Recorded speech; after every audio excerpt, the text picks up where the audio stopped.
Today's A Mediocre Time with Tom and Dan podcast is brought to you by our good friend, Dr. Shanlate. It's Bud Docs. Yep, buddocs.org. They've got multiple locations, Lake Mary, Hunters Creek, Tampa, Melbourne. He does all locations. Yep. And here's the thing. It's less expensive than other medical marijuana doctors. Yep. Like, if you're a brand new patient, it's $175. You can get your recommendations same day. When you walk into the office, you will have an email and you can go straight to the dispensary. Yeah, it's insane to me that you can do that, considering when I did it, it was an 8-month wait. And, like, if you're my mom who went to Dr. Shanlate and said it was an awesome experience, she loved his office because it's in a medical facility. So nice, it's nicer. Man. Yeah, it's really nice. And super easy. And the transfer patient fee is only $99. So if you were seeing another doctor, you could transfer, and it's only $99 for your first visit. That's what I did. It saves me a bunch of money. And existing patients are $125 and new patients $175. Like I said, save some money and you get your card or at least your recommendation same day. One of the things that Dr. Shanlate does that's super cool is he also keeps a record of all of the deals that all dispensaries within your area and his area, all of the specials, all the buy one get ones, all the percentages off. He has a blog that you can go to. You can check out all of that. He does all of that himself and kind of curates a better medical marijuana experience. Yeah, same day appointments usually open, so you could do that. Also, risk free. If you don't qualify for one reason or another, which I can't imagine will ever happen. But if you don't, for some reason, don't qualify, you don't pay. So it's literally going to cost you nothing to try. It's buddocs.org. Hello. This is your Mediocre Time with Tom and Dan program. We hope that you will find our presentation precise, joke heavy, and just right. Thanks.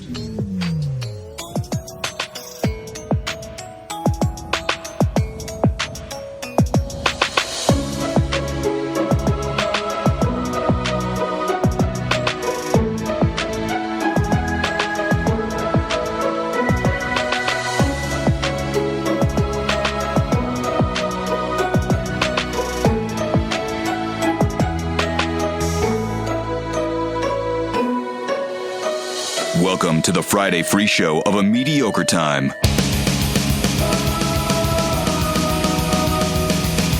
Hey, it is another A Mediocre Time with Tom and Dan. I'm Dan. I'm Tom. Samantha, our producer, is here. Hello, Sam. Hi. How are you? I'm good. Oh, you forgot to mention your idea. What? Sam's spiciest hits. Oh, yeah. He has this idea. Sorry? Oh, are you doing the air? No, I wouldn't do that to you. I wouldn't do that to you. No, it's not a bad thing. It was just like... What the hell is going on? No, I'm just reminding him live on the show that we forgot to tell you about something that he came up with when he was high. Yeah, I was in the shower. Oh! That had nothing to do with that. Time for bad. Yeah, all right. I just thought, I was like, oh, that'd be a good idea for, you know. You thought about me while you were in the shower? He didn't tell me that part. He's going off the playbook here. It was about, we'll tell you after. This is unscripted. Hey. Ladies Because and I was like, I don't gentlemen, know if she'll be down. You know him from the Orlando talk show, not Shoy, but the Orlando talk show featuring his own name. It is Ross McCoy. Top 0.05% of weekend listeners on Spotify.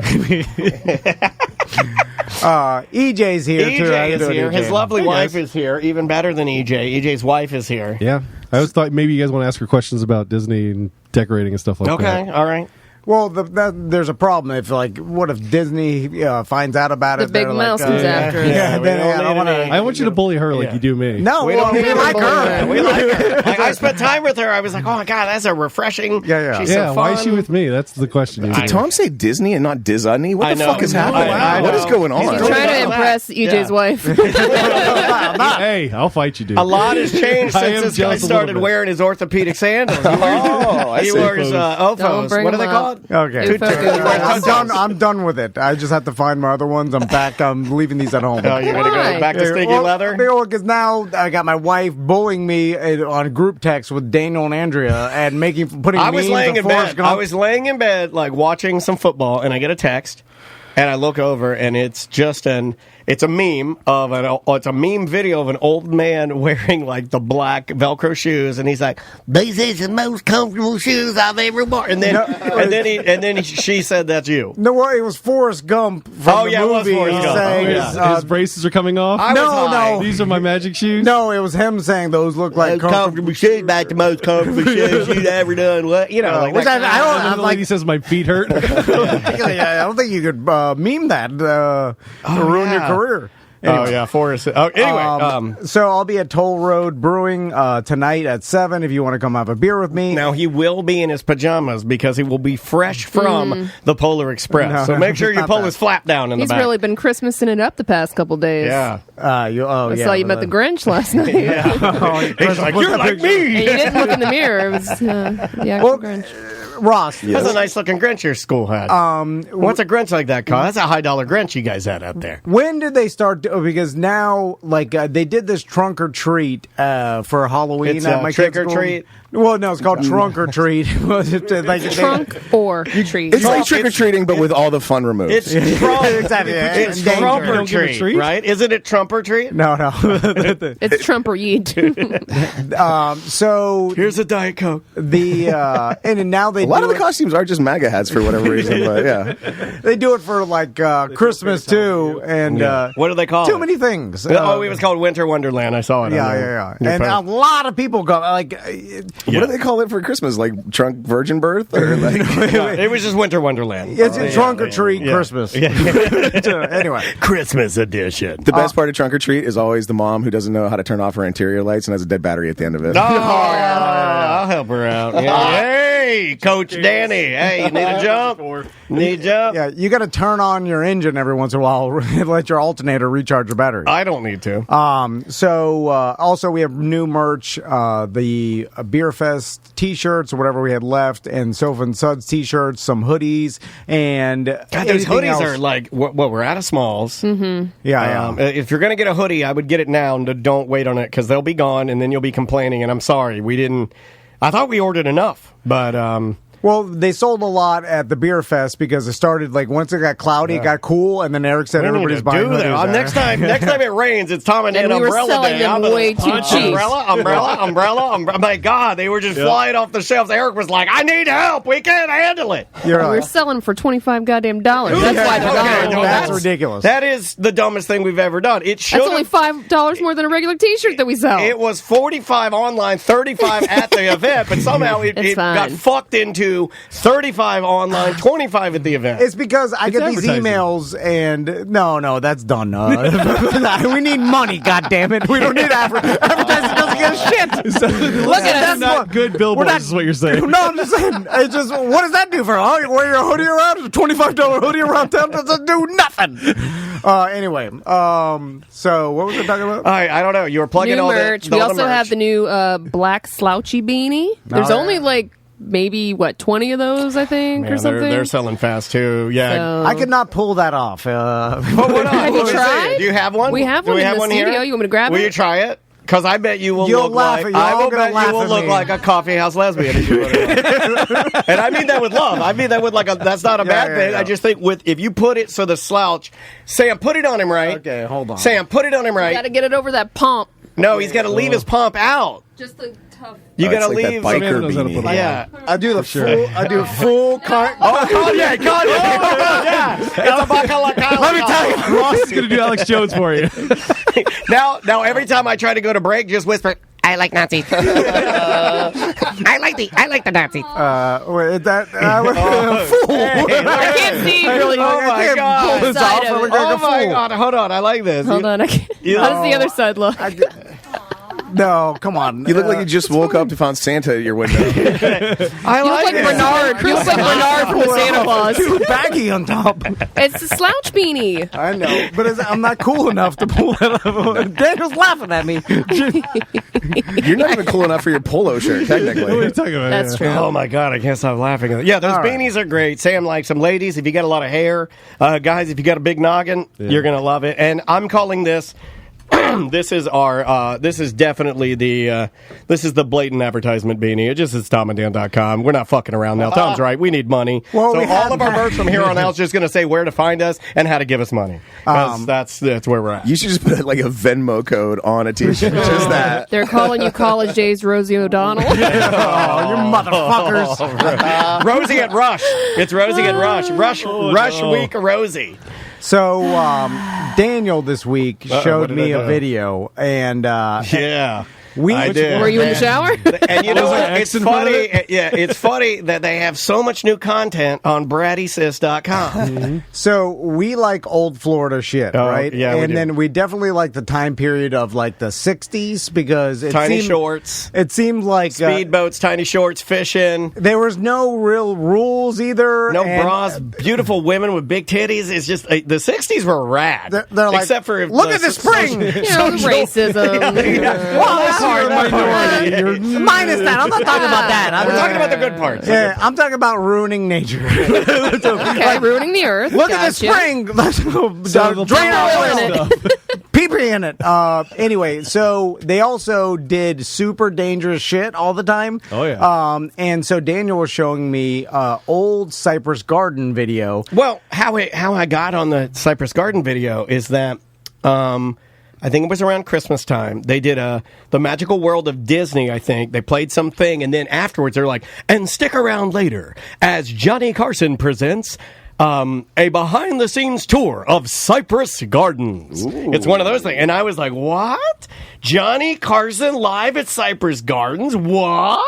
And then I see all these pictures of him in, like, tiny speedboats. He's got on the Tiny Dukes. And I'm like, this is cool. So then I got on I wandered through some, I was really high. YouTube hole. Yeah, YouTube hole. For sure. And you guys know this God Bless Medical Marijuana. It will relax your anxiety. And I was watching old 60s videos of Johnny Carson. These are the original tapes of Johnny Carson when he came in.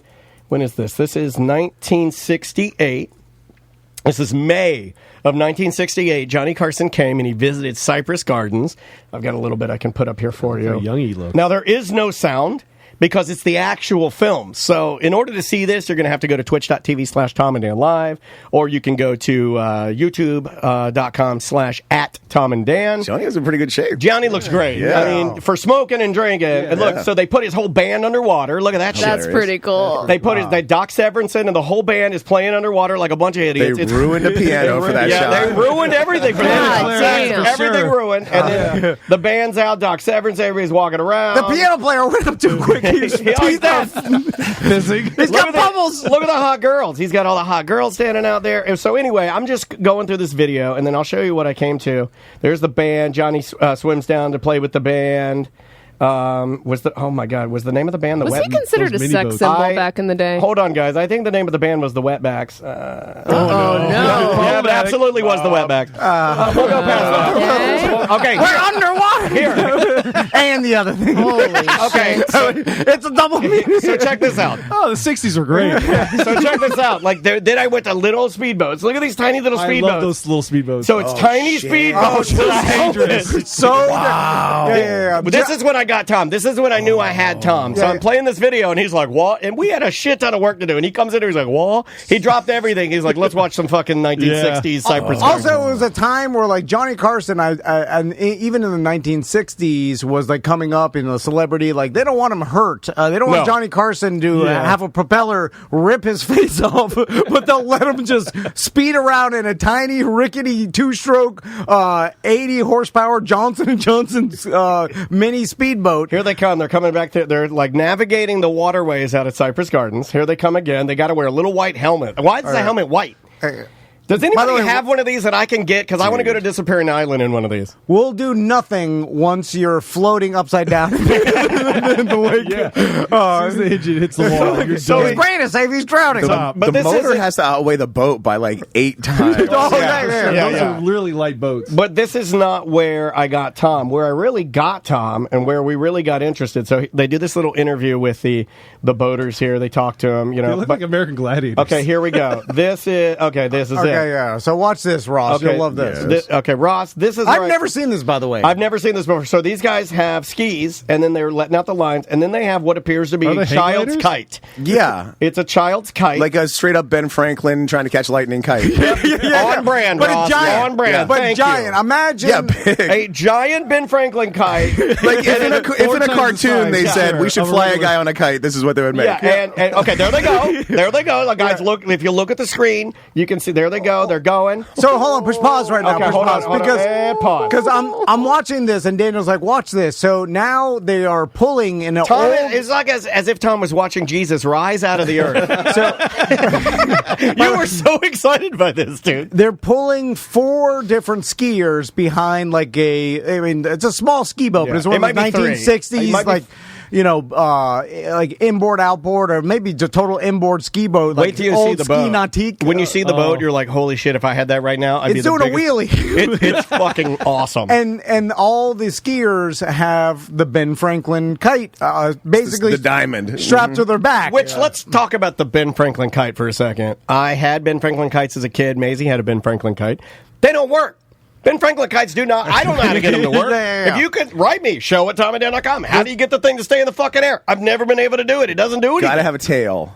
If Okay. you're trying to fly without a tail, you're fucked. If you want to play exactly, in Texas, yeah. you got to have a tail on the kite. I heard that song before. Exactly. So I guess it's not strapped to their back, but they have a hang gliding type bar that they're holding on to. Yeah, but they had fucking hang gliders at this time. Yeah, I know. Like tubes to keep it You're floating right. too. You're right. It's not a hang glider. No, it's a Ben Franklin kite Franklin shit kite. with a bar attached to it, That which makes it so much more dangerous to me. Right. By the way, I think the bar is attached to the ski rope. Like, they're not holding the ski rope. The bar is attached to it, so they think have you're no right. real independent control. I of think it. So, you're right. Yeah. So at first, when Daniel's showing me this, I thought the trick was them just skiing with the Ben Franklin kite on their back. Like, it was, like, oh, look at them. They're able to stay on their skis. Some with of our the kite. older listeners are reporting in. Well, wait. I'm putting out another $100 challenge. Yeah, well, I mean, So watch what happens. So do you want me to continue with Yeah, the video? yeah, yeah, Okay, yeah. so here's a little bit more. They're going along, and you can see them. They're being pulled. Look, it'll pan, and you'll see the ski boat here in a second. You'll be like, holy shit, look at that boat. It's awesome. So there they go. They're up on plane. I think they're pretty good. They're still skiing on the water at this point with the kite attached to them. Just a little bit of lift. Yeah. Yeah, Kind of like and then bring there's the heels boat. up. Look at the boat. Oh, look at that boat. That boat It's is not playing at all. That boat is Straight wheelie. fucking It's just Hey, pushing look out! Look at them go! Oh my God! Holy shit! They are 30 feet off the water. Feet top one. Yeah. By the way, no tail to the kite. They're just fucking flying behind the boat. All to the same boat. Yeah, all attached That's to what the I same was going to ask. Is the same boat, right? Same boat. Which, Oh my Man. god. So okay, I've seen this. We talked about this a lot with the Look at that one guy in the middle's going to crash out. Yeah, he is He's wobbling. wobbling. Yeah. And see, the person and their skis is functioning as the tail in this situation. Yes. They're hanging down, and that's the force. And look, they land. Boom. That is pretty impressive. It's fucking great, dude. and I think they're just holding on to the bar like they're holding. I was waiting for They're them to not crash attached. into each other. Yeah. I've seen too many fail videos. So they are, Yeah. I'm not shitting you, 30 feet in the air flying behind this boat. Now, I've seen, and they've been outlawed, but you know those towable, inflatable What's rafts? going on here? They fly, yeah. Oh, they got Oh my smoke. God! What the hell just happened? I didn't let it go fly. The guy released the smoke. He released the red, white, and blue America smoke. Holy shit! it is- Oh, he's got fireworks. What? Motherfucker got fireworks. Is that I- sparklers on the back? I didn't. That's awesome. I didn't go far enough. And that's straight up military grade flares. They didn't have actual fireworks. Just oh, look at that! Some goddamn genius was like, "This kite isn't dangerous enough. What should we do? Yeah. How about explosives?" And there's back to Johnny Carson. let's strap some Vietnam Agent Orange smoke bomb.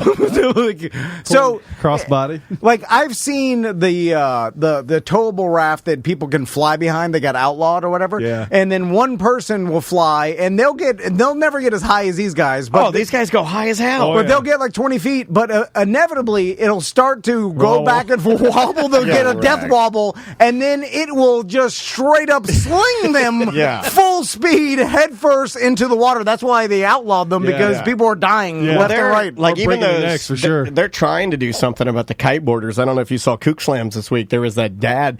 He was like testing. It looked like he was testing out a new wing, and he just had it out. He didn't have his bored or anything. He just had his wetsuit on. He threw his wing out there and just got it going. And that thing pulled him up, and he was like trying to keep it down. It pulled him up and just went, hang!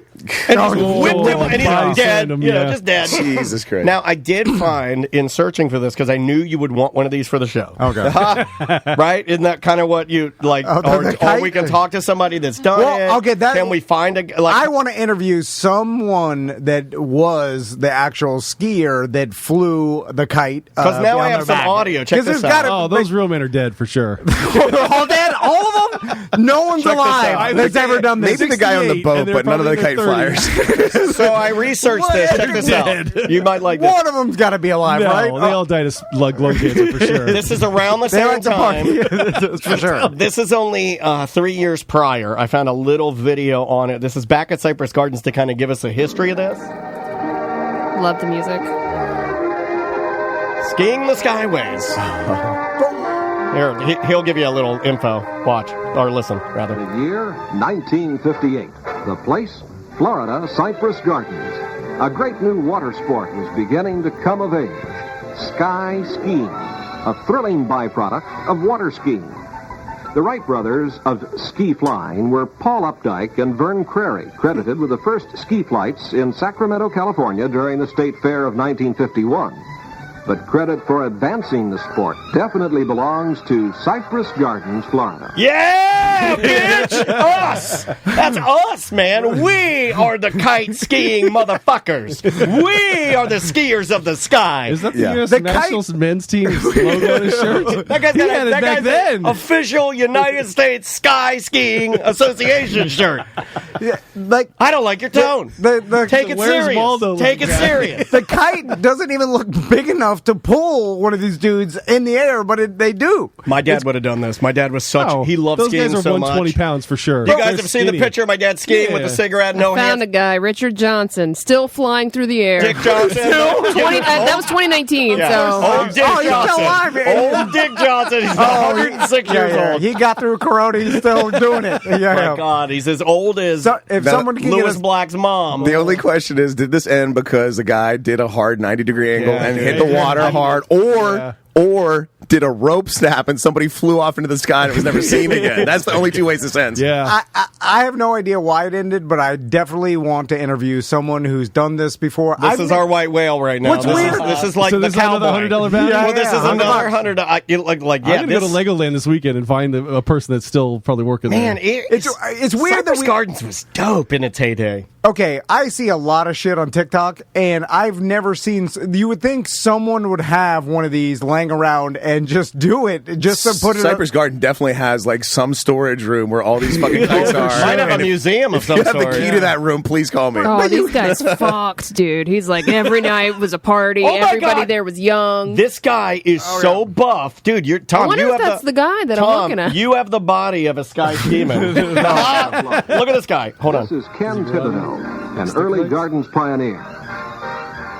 Simone Curie, key figure at the Gardens for many years. Johnny McCoy and Jack Wiley, water ski champs of the 50s. That's Tom's pump. Alan Bromberg, another great champ. Hold on a second. Look over there. I think that's Johnny McCoy, the sky skier. Tom's a time traveler. Yeah, I'm tough as nails. I'm Johnny McCoy, goddamn sky skier. Oh, I fuck. Don't talk to these guys about what they think is happening to Florida. He was definitely in the band. You won't like it. Oh my God, this last guy is you, dude. Look at this last guy. It's you. And Dick Pope Jr. Dick Pope Jr. That's the guy that taught this guy that I'm reading about. Dick Pope? Dick Pope Jr. Pope. Oh, Dick I thought it was Dick Pope Jr. It's like Dick Pope that'd Jr. be awesome. Dick Pope Dick Jr. Johnson and Dick Pope. Dick Pope Jr. names. Sky skier. The Flying Dicks. He's the ski show director at Cypress Gardens. Hell yeah, man. Can we do a go-through show at Cypress Gardens, please? Why haven't we seen anybody do this? Because it's dangerous as shit. Yeah. Clearly, at some point, insurance came. You can't have a goddamn diving board in your pool anymore. They're not letting Cypress Garden do this shit. Yeah. I know, but I'm talking Ross about, like, is right. why hasn't Jackass done this? Or, you know what I'm saying? Like, people do dangerous shit all the time. I watch it on YouTube. I watch it on TikTok. And there's, like, you think that someone would do this. Like, You put fucking Wee Man on a kite. You got something there. Oh, wow. I would watch that. Yeah. The chat room is saying really funny things. Like, they said, I bet these guys had multiple chances to go to the Playboy Mansion. Dude, they're hanging out with fucking Johnny Carson. Yeah. They're smoking cigarettes. They're drinking. The lady. Did you see the women in the Cypress Garden video? Half the skiing girls are supermodels. Oh, yeah. Andrea's And back grandma. then, anything goes. Well, Andrea's grandma was a really beautiful. She was she set records. She was a world champion water skier. I mean, back in the day, if you water skied in the 60s, it was like, I think it was like as cool as like if you were like a skateboarder. When they said Johnny McCoy, 1950s water skiing champ, the implied misogyny was just so thick. It cannot be. Oh, look at that. There's Jim Pope, Jr., sky skier. Better than you women. Like, I literally see he's just walking up to the event. He literally just sees a woman, tosses his skis, and goes, "Wax him, dear." Anyway, that's our challenge. If someone can get us a sky skier to interview, I'll throw in a couple of little extra things too. If you can't find a sky skier, we will take somebody that works or knows the history of Cypress Gardens or knows about it. Yeah, I just want someone that could tell us about what was going on at the time. Like, what was, like, okay. Would you try that? If I could get one, would you try it? Let's fucking build one, y'all. It's not hard to build a kite. We just got to build a big fucking kite. I'm with Ross. Let's build a kite. And for our next beer fest, I'll take my boat out. Wait, this is in the Samber. In Samber. Yeah, in Lake Monroe. To start the beer fest. It'll be me. I can water ski. No, your wife will drive. I can water ski too. Ross, can you? Because you're going to be the centerpiece. Absolutely. You're going to return to Ben Franklin if you can. Dead center. Ross is in the center. He's the cornerstone leading the way. He's got a flag. He doesn't have to fly because the Ben Franklin's enough, but he's got the flag. And then we could be the skiers and float up. I might go too high, though. Oh, he's not stopping. Oh, he's dead. Tiny little white helmets. I mean, if you only pulled me up, I think it's all or nothing though. Like, dude, if I go 30 feet and fall, I'm dead. There's no altitude control on that fucking kite. Yeah. It's how much string you put out from my kite. It really is. It's just the string. You're right. Yeah. So it's like, because you could see them; they're not even when they're flying. No, I know. One guy's heavier than the other guy. One guy's whipping back and forth. There's a video interview. It's only like 2.5 minutes on Facebook. I just posted in the Twitch chat with this Richard Johnson guy, and he's just got a bunch of pictures, and he's like telling stories about all his experiences. Oh, we got to get this guy on the line to talk to this guy because this is it's amazing. Weird. I just never have seen. No. I've seen versions of this, like I said, with like you standing on a raft, but never where it's like being pulled behind you, and it's totally different than like parasailing. The first time I saw a hang glider was at Cypress Gardens because they did have the guys that were pulled by the boats, but it was like a hang glider. He'd like swoop around they'd have that performance area, right? Yeah. I remember going with my mom and dad, and you'd sit, and then one of the things that I watched, and tell me if you had a similar experience, but the first thing they did is they'd come out and they'd have the ladies come out, and they would do like synchronized like leg kicks and stuff. Very cool. Then after that, they'd be like, "What's that? It looks like Spider-Man's here." It was like Marvel. It was like the Spider-Man. He comes skiing out. He's got to get the Green Goblin, and then Spider-Man skiing after the Green Goblin. He jumps and he's like foiled again. And then the next up was I don't remember any kites, but I think they flew the paraglider or whatever through there. Probably like old school Batman, but like the Batman from the 50s, big barrel chest. Yeah, it was like, tiny legs. Yeah, it was like I think it was Spider-Man for some reason. I think it was Spider-Man. I just remember the Southern Bells. They always had like really like, dresses. Well, and stuff like that was on the flower side of things. Yeah. That wasn't in the skiing. So there were only two things to do at Cypress Gardens as a kid. I don't know if you can find other things. Tell me. But for me, like I knew there were only two things to do. You watch the ski show, or you walk through the flowers and see the ladies in the dresses. And I didn't care anything about that. I'm like, this sucks. Yeah. I want to watch the water. Oh, it's Spider-Man. You know, we like used to see this water ski show at SeaWorld all the time because like my house is on Central Florida Parkway. You could that was a dirt road, and we used to ride the dirt road when I was a kid to SeaWorld, and so you could watch the ski show. And I always thought it was cool when they did like the 360. off the ramp. Oh, right. I Yeah, used to all of that love stuff's that. great. Oh man, that made me so happy. It As a little feels, kid. everybody's so jaded now from TikTok and videos on like compilation videos. You're seeing the best tricks in the People world. are awesome, yeah. And then I feel like my kids, they see some water skiing, they're going to be unimpressed because they've seen the triple flips and the hardest tricks ever performed. Probably watched Cookie the goddamn water skiing squirrel already this morning. You know? Man, you know what? I got sad news on that. What? Tom saw the last ski show of, I believe it's, what's the name of that squirrel? I don't want to get his name wrong. Twiggy. Twiggy.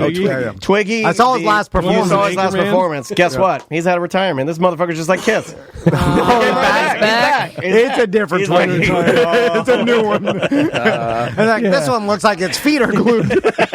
Oh man, That's nuts. I'll laugh. I could be wrong about this, but I'm pretty sure. I know, like, Civil War time, they definitely had, like, hot air balloons that they'd float up to, like, survey the battlefield and shit. Yeah. I believe prior to that, they had what they called war kites, and they would, like, this looks like a sophisticated system compared to what they would. They'd just lash a guy to a kite, a giant kite, and fly him up in the air and try to see, like, where the fuck Genghis Khan was or whatever, you know? Oh, really? Yeah. You know what? I would have been nominated for that fucking job, and I wouldn't want it. Like, get the little guy. Get the M word. Yeah, get the M word and glue him to the kite. They put boiling tar on my back and stick me on some kite. They fly me up there. I got Tyrion up there. I got some Hodor holding me. I'm flying all around. I'm screaming. What do you see? Tell us what you saw before you died. My legs are broken. You guys going the wrong way. I like tell us what you saw before you died. All right, let's play some music and we'll come back. I know Yes. Ross has some argument he got into. I don't know. Which he was telling Sam. He's like, Confrontation, He was doing news, and then he did a one. He's like, nope, we're doing this. All right, that's fine. There was a whole something behind it. He's like, I sent you a video, Sam, so it's something. The name of the band. I like Hitler. Oh no! Oh my God. Do a shot. Let's see. The name of the artist is Goings. The name of the song is Red. We'll be right back with more on Mediocre Time with Tom and Dan. 1-844-TOMNDAN. Show at tomanddan.com for last minute emails if you want to throw those in there, and we will be right back.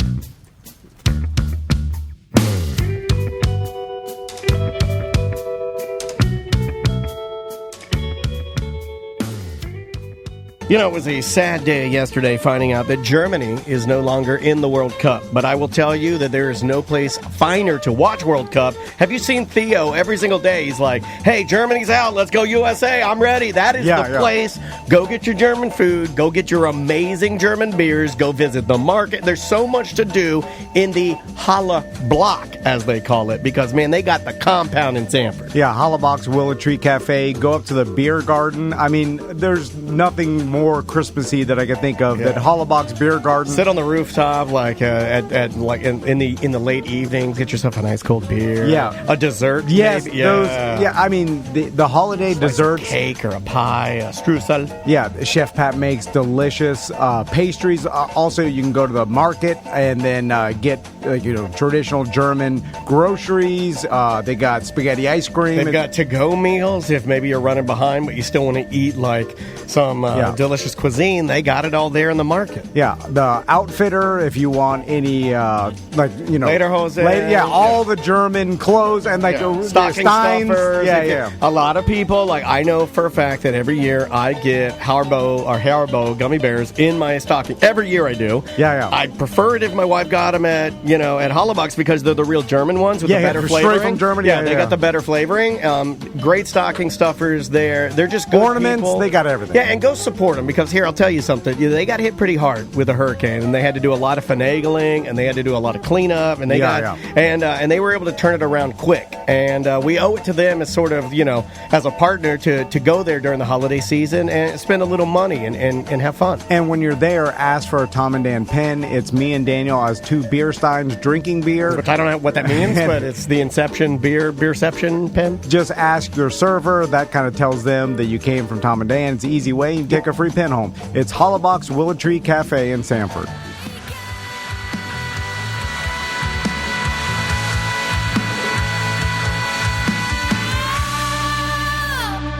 Welcome back to a Mediocre Time with Tom and Dan. That is the science of, with the song Threads. Dan.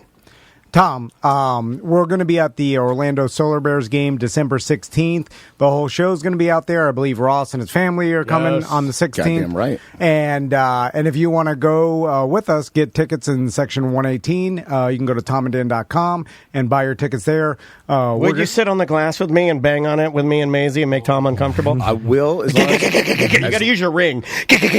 As long as you accept the fact that I'm going to be rooting for the Savannah Ghost Pirates.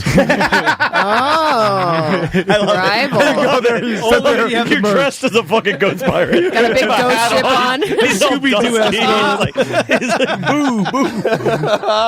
Brendan Buss will be there too. I got my tickets. I saw that's who we were playing, and I was like, Savannah Ghost, that's my fucking team right there. It's a pretty awesome name. The league that they're in has the best names. Savannah Ghost Pirates. We have a great name. Solar Bear. Shades is undoubtedly the friendliest and kindest and most loving mascot you could ever have. Wait until you meet Captain fucking Hook or whatever the Ghost Pirates are with. He's probably got a cool name because my favorite name, though, even over anything, is the Everblades.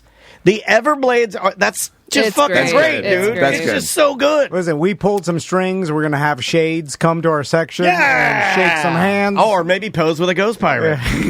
And speaking of Ross, let's do some confrontation of the week. I got to get the song. The song's Sorry. the best. I'm not prepared. The Savannah Ghost Pirate Shout out to Mo mascot's DeWitt. name is Davey. Just call Mode.com. Oh, Davy Jones. Davy Jones. Yeah. I hope it's not, though. I hope it's just Davy or Davy Crockett. Or it's just a guy. Oh, yeah, we brought Davey with us, yeah. Or Davy from the Monkees. Yeah, I think that was Davy Jones. Was it Davy Jones, too? So he could be. No, he's like, no, like the Monkees, like not the Monkees, the not the Pirates. Pirates. Yeah, exactly. That's what I was going for. There we go.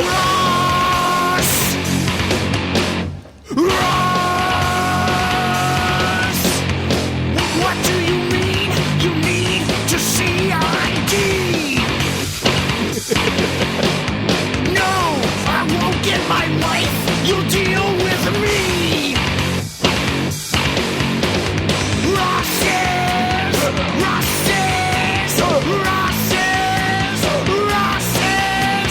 confrontation of the week. Injured on the go, just call Mo.com. Mo DeWitt. What do we got, Ross? Shout out to the Jackal. I still love that song. God, it so goes, good. right? Man, Yeah. it makes me want to, like, just start pushing things over in here.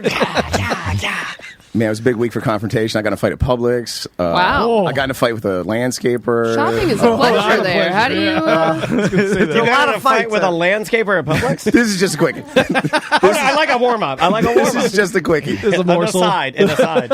I've been, Dan, you know I hate cardio, but I've been making myself run lately. You look good. I've been running lately, and I got a little park near my house I like to run around. Oh. It's about a half mile away from me. Little run-around park. It's about a half mile perimeter around the park, and it's a nice quiet area. Like it's quiet, just nice houses all around, and a little park, a little pocket park.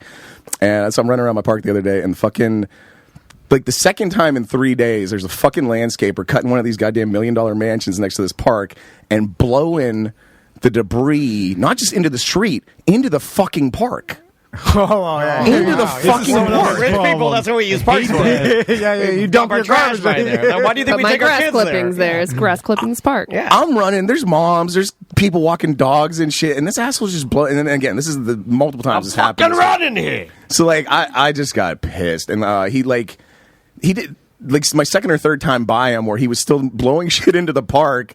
He didn't even pause the blow. You know how they do the courtesy pause? Didn't even fucking pause. The guys around here are really good. Look, I give them a lot of shit around here, but I will say the Baldwin guys, no matter who they are, they will do that move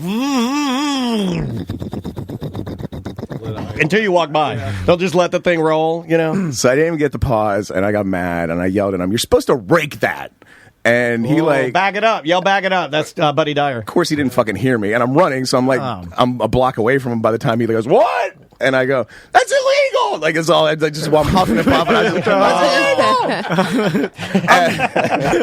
I'm sure he's aware. He's not supposed to be doing I know.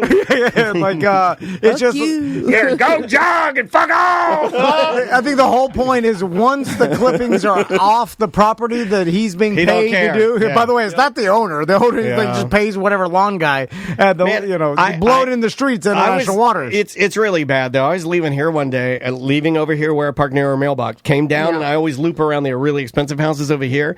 As I was coming around, they're doing their yard work. The dude didn't pause his blower, and I came by, and it had been raining. And and my car was still wet, and he just blew everything onto my car, and I had to be okay with that. Like I use it as a test now. I'm like, be okay with it. All over my car. I'm like, all right, and just drive home. You're fine. You'll get it washed later. It's basically a tar and feathering in the state. It's crazy. It's just lack of awareness, lack of knowing what you're doing. So, by the way, I'd never even considered telling the guy anything if he blew anything. Like, it never dawned on me to even tell him. I did so one today. To me. Sam and I did one today, walking back from Publix. Oh, the lady almost killed us? Yeah, lady ran a stop sign, and she's smoking her. She just lit her cigarette. Window down, smoking her Window cigarette. down, and she came around. I go, you're supposed to stop! Well, before she got to us, because she was coming up to the stop sign, I noticed she wasn't really slowing down, and so I'm like, "What, are you going to kill us?" Yeah. And she just, and then danced. I'm like, you're supposed to stop there! Yeah, I yelled at her. And she just blew her smoke She out. didn't care, though. She did not give one That shit. is the correct response, Yeah. though. I will say she got me because I yelled at her, and the correct response is to not stop, to not look, because then I win. She acted as if she didn't hear me. She won. She won. Yeah. And I felt bad. I was like, God damn. Bitch. Yeah. You win this time. What's the main confrontation? I love the auxiliary one. It's like a side quest. It's a side quest in a video game. Yeah. I'm pretty sure my phone got run over like about a year ago, and I lost all my contacts. I'm pretty sure I owe you for the true confrontation of the week, Tom. Did you send me this hosting gig that I did last Saturday? I thought that went great. The pictures looked phenomenal, dude. Hey, listen, Facebook Life looks great, doesn't it? Oh, yes. Oh, my God. And this one will be fun because this will be a rare confrontation of the week where like you'll get my opinion of what happened and my perspective on it, and I've sent Sam. I found online other people's perspective of the same situation. Oh, well, let me explain real quick. You're not in trouble, man. What the hell? This is where he distances himself. No. I got sent an email. Let me preface like this. I knew this was coming because I think it was like 2 or 3 times ago you guys had me in and you're like, you're a pretty good comedy host, Ross. And I was like, I'm the best of all fucking time. I wrote like David Jolly when he said he's the best speller of all time. Oh, you want me to spell Doogie House? Such an odd thing to come up with. Well, you are a good host. I'm an excellent host, but like I may have I just said so much shit that I walked out of here. I was like, I got to come up and scum it, and it came. Okay, well, man. Now, let's not mention the venue. Does the venue have anything to do with it? I'm going to fucking name all the names. Yeah, absolutely.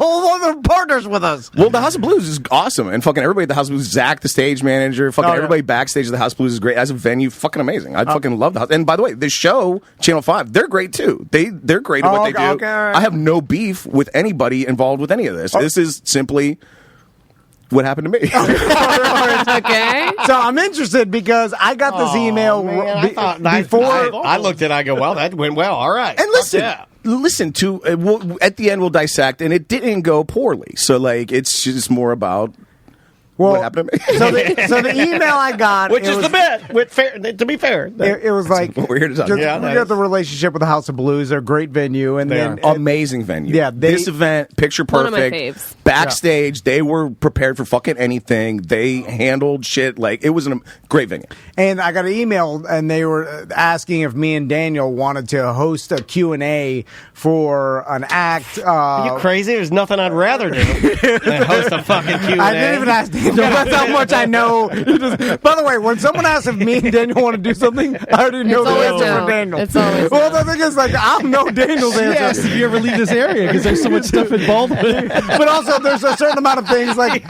do you want to drive down, get out, go, hosting a Q&A for something? He does the answer for me. And he's right. He's right. I don't want to do it. Also, and I've hosted Q&A before. Fucking hard. No, it's hard. You did the Adrian Heath one, and you got burned. He's been scarring PTSD from that shit. But no one ever. He called me after. He's like, that was I was like, that was crazy. I'm sweating. No one ever in the audience has a question because it's just like they're in middle school again when you're like, hey, anybody got a question? Everybody's scared. It's over with. And they're like, I just want to be released. We're going to be here longer. I just want to sit here and get drunk and look. That's what every adult wants to do. They don't want to participate or whatever.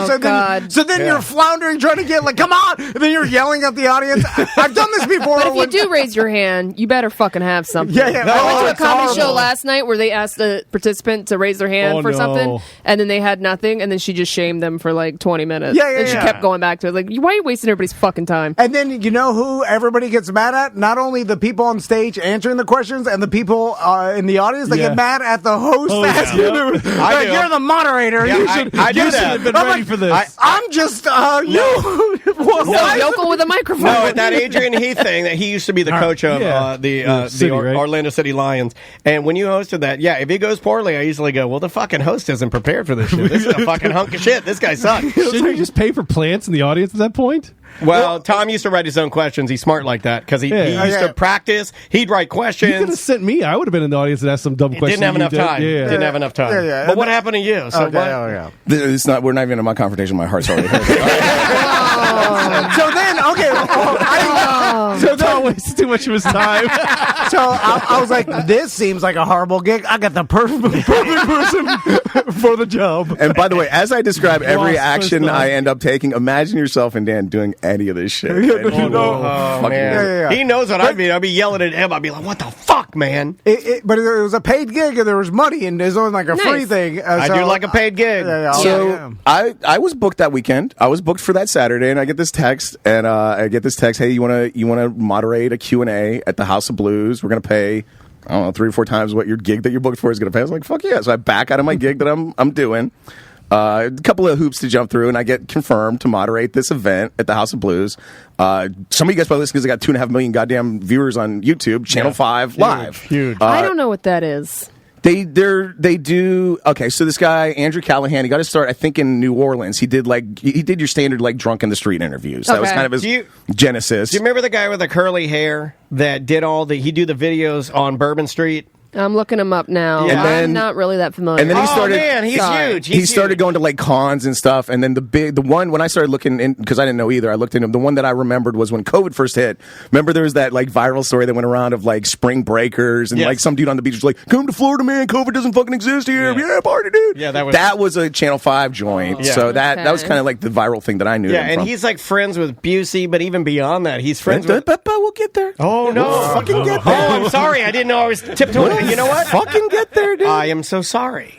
Continue. So I jump through a couple hoops. They were like, okay, great. Well, we can use you. And so I get in touch with the tour manager, right? Tour manager he's like, so you have any questions? I was like, I don't know what the fuck we're doing. What are we doing? And so he's like, all right, so what we're going to do, like an hour before the show starts, the tour manager, me, I'm going to DJ for about an hour.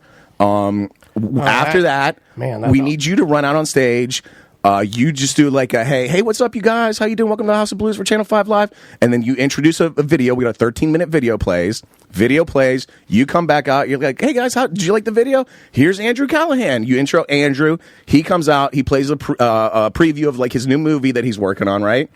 And then after that, you come out and you run a Q&A for us. And I was like, all right, everything sounds good. I don't know really what you want from me for the Q&A. He's like, well, we'll go over more like night of, but like basically you'll just have some questions ready for him. We'll do audience questions too.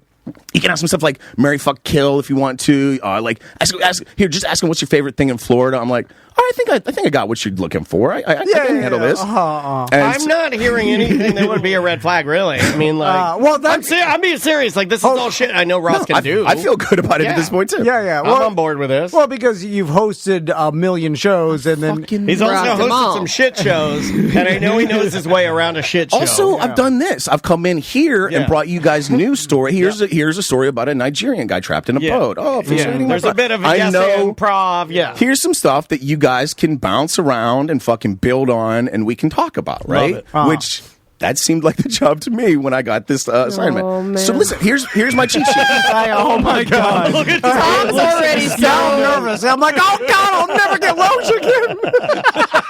I can't stress enough. selfishly. Okay. I can't stress enough. Not for his friend Ross. What do you think it was, Sam? I can't. And the only reason he uses Loge is so he can get blowjobs. Ava Brothers Loge. The House of Blues could I've yet not to be get a Loge. better venue. Channel 5 could not be better guys. Yeah. The event went great, This is about what happened to me, Tom. Okay, so like, all right. and I'm pretty sure from House of Blues perspective, they were fine with everything. Oh, okay. Except, they Andrew Callahan tried to make a guy eat 31 blunt roaches on stage, and they wouldn't let that happen. They did shut that down. Oh, They did shut that down. Why 31? This guy, I'm not super familiar with the show, but there was this guy like that Florida man type that like they have had on the show before. He does this thing called Wu-Tanging, I guess, where he slams a beer and then eats a roach blunt, and it gets you high or whatever. And so he was going to do 31 Wu-Tangs. 31 Wu-Tang. And they were like, and he's doing it. It's going to be weed roach blunts too. I should have come to this Is it like And then- 90s radio And then style? the stage manager had to run out and be like, and Andrew Callahan's like, well, okay, it's not weed, it's just tobacco. And then the stage manager runs, and they're like, we can't do that. By the way, I'm sitting in the audience. I'm like, it is weed. I know it's weed. But then when they say we're not doing that, I mean, yeah. Everybody walk out. Yeah. But I was talking to the stage manager after. Apparently, that comes back to is it Steel Panther Dan? Is that Yeah. fucking Yeah. Dan? Yeah. Steel Panther They got did a in show trouble. apparently where like ladies were getting fingered on stage. Yeah. Casey Anthony was just Casey at that Anthony's show. dancing on stage Yeah. with them. And the problem was that like whoever posted the video or whatever online didn't tag House of Blues. They tagged Disney Springs in it. So man, Disney was like, and there were girls like full on getting like, yeah, fingered, you know. so that's why you can't eat weed on the stage in the House of Blues anymore. Florida. So listen, I didn't everything. Let's see what's going on at Disney Springs tonight. You go, what do I do? Put in a hashtag Disney Springs. Yeah, figuring. Right So, through it. I'm pretty clear on everything leading up the Q&A. I'm not 100% on, so like I really do my fucking homework. I get like a That is a manifesto. I I've have ever seen one of. I have It looks a lot like Tom's, right? I have several news stories. I have some 'Cause they fun prepare. facts. They prepare. I've got some like questions. I'm in my mind. I'm like, if this is Tom and Dan, we're doing like live at the Improv like Right. we did. You've done this. I've got 90 minutes of stuff. Boom. Easy. I don't know what they want out of me. At this point in the show, it's like if we go 90 minutes, it's like a 3-hour show. I can't imagine we're going to go. And also there's going to be crowd Q&A too. So like I'm fucking covered. Right. So You know your way around crowd work. I've seen you do it a million times. You know your way around hecklers. I don't see anything wrong yet. Get to the man. venue. I'm there first. I check in with like the House of Blues management and everything. They wouldn't let me in the green room. That's fun. But Man, host out of the green room? listen, I found a nice little box backstage to sit on. I was cool. It was fine. I don't know. It may have been like a talent thing. The talent may have been like just They don't talent. know in the you. room. I don't know. And that's We're back there perfectly making fucking 31 roaches. The guy who eats roaches is back here. If a headliner wants a fucking room to himself, that's the headliner's prerogative. I'll sit on a fucking box backstage, no fucking problem. So I'm sitting backstage, drinking my bang. The tour manager rolls up. He starts his DJ set. They open the curtain. There's I think it seats 1,500 people. I think they packed a few extra in there. There's tons. It's full. Oh, it's full. Fucking full. Oh, the kids love him. Standing room only. There's like just tons of eyeballs. This guy, Susan, is the tour manager. This guy, Susan. He runs. He's like Orlando. There's They a boy love named him. Susan. Okay. Yeah, that's They love him. He starts DJing. They're like, yeah. Every once in a while, he We goes, love tour managers who DJ. Tour manager DJ. And what is this again? Susan's a great guy. Susan, one of my. I'm not making top fun of it, but people. love this I guy. do think that tour manager DJ is a funny thing. And this is the internet, It's huge. It's huge. 2.5 million subscribers on YouTube. They do little TikTok, pocket news Instagram. stories. He did the first interview with Alex Jones after the first court settlement, for example. That one I watched. Good stuff. He did like He's huge. Another one I watched. He went to like a strongman competition, interviewed strongmen, and like his kind of style is like lay back in the cut and let these maniacs talk. There's a YouTube influencer that has a cast of characters Correct. around. And somebody sold him on doing a live tour. Okay, all right. And so, the That's how you make the money. It's a quick cash. God damn, it's got to be. There's 1,500 fucking people at the House of Blues. It's got to be a fucking. Got their bands that don't sell that many. So, like I said, I got, in my estimate, 90 minutes of stuff. If we go quick, if we just blow through these topics, I got 90 minutes of shit. So, DJ gets to be towards the end of his DJ set. DJ Susan. I'm like, I go up to Susan. I'm like, literally, you want me to go out there? Like, how much time do you want out of me up front? He's like, literally 20 seconds. Like, okay. So perfect. I run out. Even better. I run out. I do like a quick lap around the stage just to catch their eyes, right? Oh. And I go, House of Blues, make some noise. noise. And I go, make some noise if this stage is bigger than your fucking house. Oh, that's funny. This is the big ass stage. Yeah. And you're also giving love to the venue. Yeah, this is all good stuff. Quick joke. Just a fucking quick hit. Yeah, you're just being fun. Hey, I'm Ross McCoy, local comedian of the year, Orlando Weekly. Just real quick intro. And I go, you guys are all here to Channel 5 Live. I was like, well, I'm not going to stand between you and the content anymore. Here's the first video from Channel 5 Live. Make some noise. I love that. Video plays. I'm off the stage. Susan fucking fist bumps me. Good to go. Like, good to All go. right, perfect. Right? All right. You're already like, I'm going to be home and drinking champagne. I feel a little better. I feel a little and you're better. like, you know what? That Tom fan, he's not that bad of a guy. You know what? I'm coming around. I'm coming around to him a little bit. He forwarded me this email, thought of me, is that I'd be a good it's like, a can I Christmas make some miracle. easy money, some Christmas cash? And the goose. Is it still that? Video plays. It's like outtakes from videos they've done, right? So it's like shit these people have seen Never before. been but like, seen before. But outtakes. So they're going, Trash people talking to Andrew. they love it. They're fucking eating it up. They're fucking loving it. And so the video plays, and I go out. I'm like, hey guys, you like that video? I was like, all right, well, what did I go like, well, all that I have to do now is make sure you guys are ready for what's next. And they go, and I do a quick lap around the stage, and I'm like, I don't know, Susan, I don't think they're ready. And they go, No, yeah, you're hyping them up there. What is wrong with it? I'm not even there, and I'm hyped right now. I'm telling you, I'm like one of the best MCs in the fucking Don't do it again. No. He's doing it again. Coming before the fall. Oh my God, you're becoming Tom. You wanted the best? You got the best. No. Very That's good. the most insulting thing you've ever said to him. And if he hits you, that's on you. My God, what is happening? I get them fucking frothing, dude. They are love it. fucking panties are dropping. I love it. I go, ladies and gentlemen, here he is, Andrew Callahan, Channel 5 Live, Andrew Callahan. Andrew comes out. They fucking. I go backstage. I have another fucking bang. I'm like, going just like 2 bangs. This is my third of the day. Oh my God. Wow. How are you not vibrating through the atmosphere? Well, stand by. Oh my God. So I'm just like, I'm backstage like the whole time he's on stage. I'm just going through my notes. I'm like, I'm going to start with this. I'm going to go to that, and we're going to talk about this. If they do this, I'll do that. You know, like just going over my fucking, like I said, tightening up. In my estimate, 90 minutes of fucking material. So Andrew plays a preview for his new movie that he's doing. They fucking love it. It looks really good.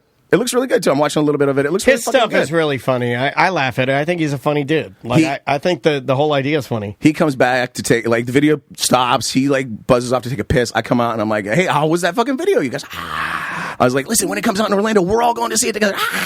I'm buying the popcorn. This is what you want your host to do. Yeah. We're all going together. Yeah, I'm buying the popcorns on me, you guys. I like all of this, man. So I'm like, right now, it's my pleasure to introduce for a Q&A session with you guys, Andrew Callahan, and then the other two guys are like Evan and Nick. I haven't even met them, or I don't even know their fucking names or who they are. Oh. But I have Evan and Nick. So I'm like, Evan, Nick, and Andrew Callahan. And so they all come out. There's 4 stools. There's 4 mics. They come out on stage. The guy that wanted to eat blunt roaches earlier also comes out on stage. There's an awkward, like, does he get a mic? Does he have a chair? Can we have a mic for Florida Man, please? Can we have a mic for Florida Man? He brought his own folding camp chair with him. And so he just pops that out. On brand. Gets himself on the stage. Yeah. And so That's a little Bass, we all sit Bass down Pro on Shop. stools, and I'm like, at this point, I'm like, I don't know what happens. Like, do I start? Do they start? And so nothing happens. Okay. Awkward delay. Now you were thinking that they may have this is where if Tom were doing this, this is where he would literally, his heart would just go gung, gung, gung, gung, and then it would just go gung, gung, and stop. Yeah. Because this is your nightmare, right? That's why I do an Irish joke off the stage. Trying to skip across the stage. Ashley Simpson. The difference between me and Tom, though, is that I'm the greatest MC of all time. Yeah, So yeah, I'm just yeah, sitting yeah, there. yeah. I am not. I'm just sitting there. We kinda hate like, it. We hate doing it. I'm just kind of waiting to see how we're going to start. That's all. Like, and so there's what some people might call an uncomfortable pause. But to me, it's just like some time goes by. They're staring at us. We're staring at them. And are you thinking maybe they know how to initiate this because they do Well, this it's show, his right? fucking tour. There should have been some show direction. It's not here. their- I figure he's the big dog. I introed him. He's going to start. That's just in my head. That's, hey, guys, it's Andrew. We're Yeah, going to start normally the you go, Q&A. thanks so much, Ross. Appreciate it. Hey, you guys feel it? Yeah. He'll take the reins Yeah. and I'm maybe steering, but let me know when we're started. You know, like Yeah. So nothing happens. So I'm like, okay, great. Well, I got all the fucking questions, and I go like, all right, guys, let's get started.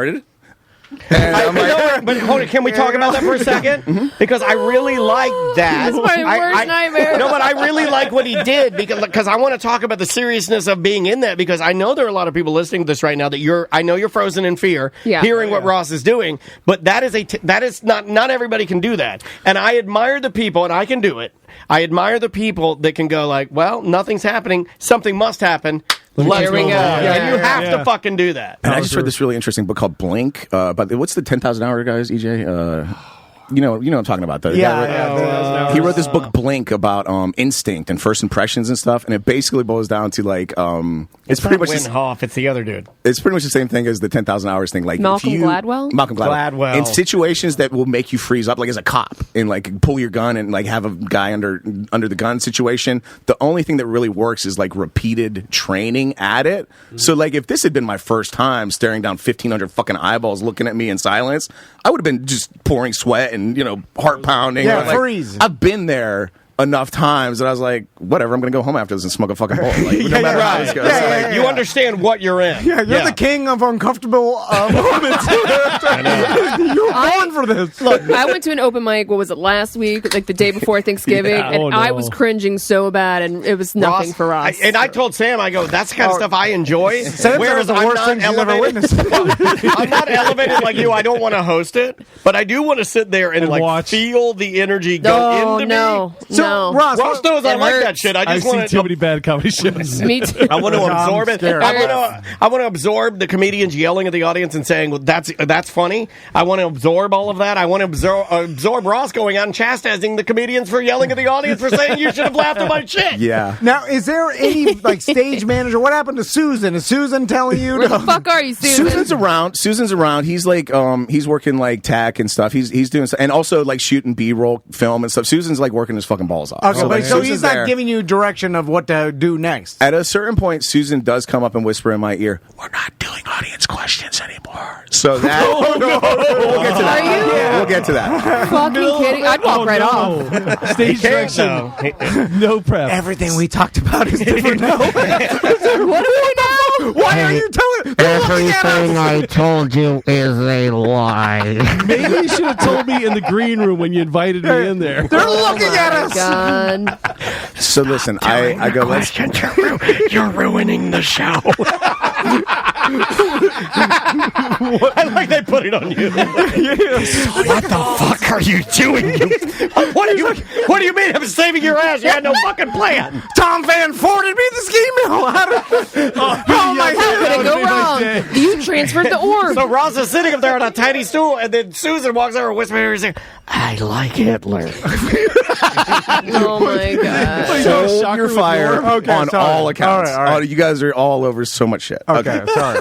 So, like, my opening, they had brought up Mike Boosie at some point. He had mentioned Mike Boosie, or, like, they mentioned going to the Sausage Castle or something. I do like Boosie better than Boosie. Boosie or Boosie? Whatever. I like Boosie. I'm gonna start calling her We Boosie. understand. I was like, hey, guys, let's get started. Hey, I just want to, just to get started, here's a fun fact you might not know. You guys mentioned the Sausage Castle. Pump that Boosie.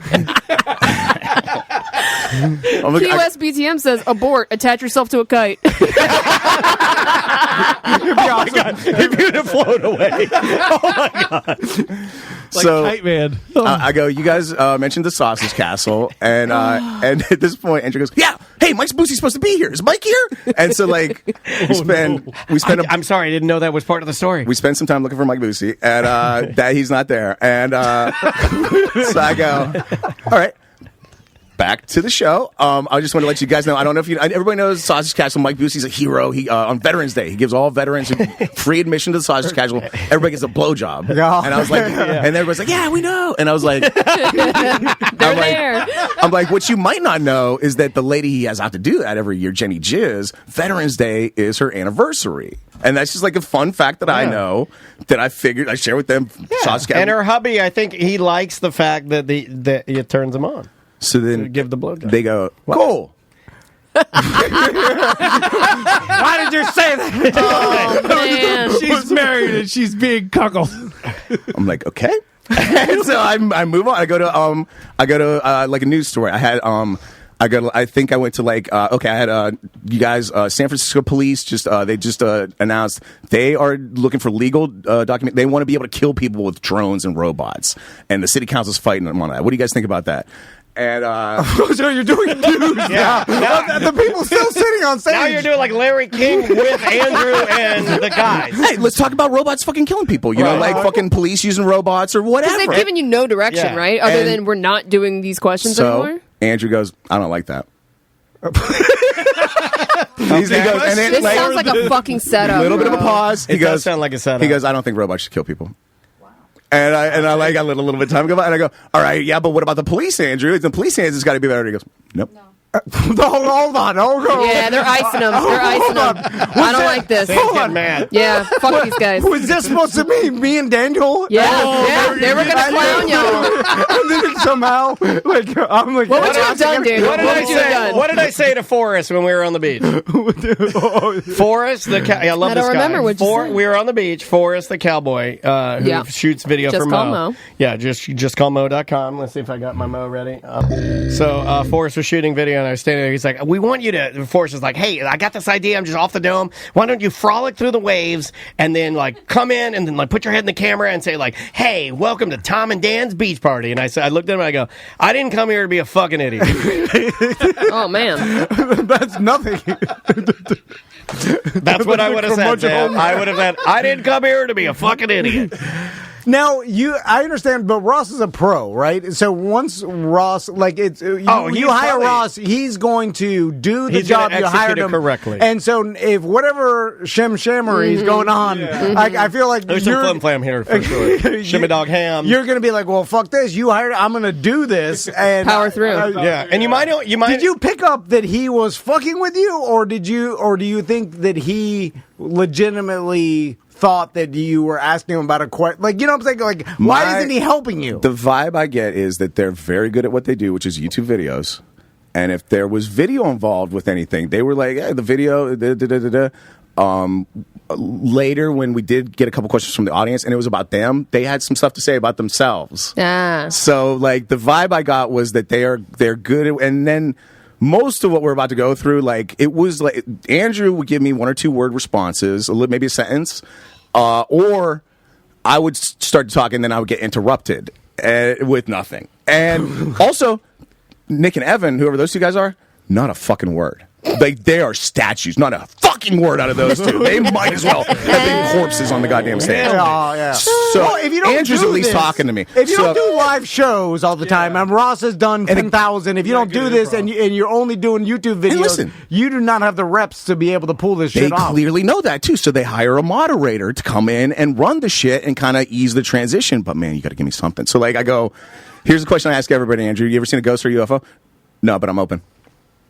So again, this is the kind of stuff I'm getting, right? So I go like, do they do this every city? I don't fucking know. Now I gotta look at it. How after not the first time they did this? If this is the first time ever, I'd give them a pass. But if maybe this is the guy, maybe the guy that gets to do this in every other city is more familiar with the show and he knows what to do, and it's on me. I'm fucking willing to accept that. I did what I thought I knew how to do. Okay, I see what you're maybe saying. it was the wrong fucking thing to do. But so I go like, hey, Coast Guard just rescued a guy, fell off a Carnival cruise. They rescued him 15 hours at sea. What about that, you guys? That's crazy. I will say, so you want to enunciate on that? Listen, I will say that this was the first show of the tour. Now, I don't know if they've ever toured before. I don't know if they've ever toured before. But this was the very first show they've ever done. Didn't you set Ross up, dude? I'd be mad at Tom right now. I would be too. I'm with EJ. I'm never with EJ. Somebody came to Tom for an MC and he gave him the world's greatest MC. Tom did nothing wrong. You know what, Ross, you're a hero. By the way, you're letting Tom off light. These are questions I wouldn't have thought to ask if we would have done it. Hold on, this is the first time they've done this. But first, I would have probably honestly stepped backstage with you. I would have leaned into you and said like, "Hey, what the fuck are we doing?" I would have done this. I would have been like, "Hey, I'm going to get drunk and start fucking. I'm going to start fucking around because I'm very uncomfortable. My anxiety's through the roof. So I'm going to hammer these high noons and I'm going to fuck this whole thing. I'm going to fuck it up good. AKA the playing music during Dan Cummins' set. Yeah, that was about 7 Coors Light. I'm going to try to freestyle rap before that. I'm going to start beatboxing.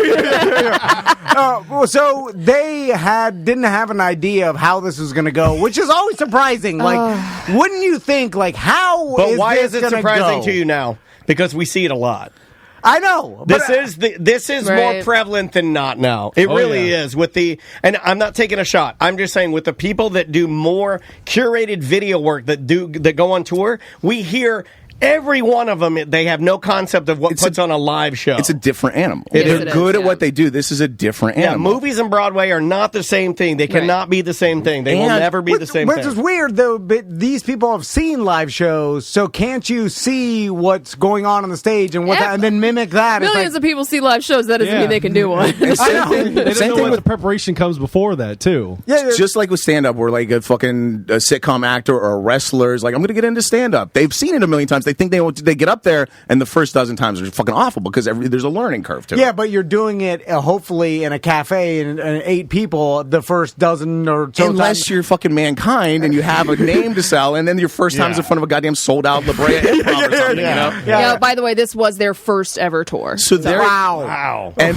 I tell people this at open mic. It's pretty cool that you are part of that. Yeah, that is cool. Yeah, that is cool. Is it cool? I refer to you. Well, Thanks, Tom, for the heads up. The This hardest is the first one. The hardest goddamn thing to MC is a sold out show with people that have never done it ever before. And I see this at open mic all the time, and I tell people this all the time. No matter how good your first open mic set is, it's going to be your worst set if you keep doing it, because you always get better. So your first time at anything is your fucking worst time. You'd also think that they would hire their own person to do this that knew... Just get the Florida roach eating man to do it. But I'm saying, no, their own guy. Well, you already had a guy DJing. Who gives a fuck about DJing? Why don't you learn some mic skills? That might be something that they learn, and they get a guy in there. From this. I do like him saying, They waited too long to realize this is a what bad if idea. what if they came back through?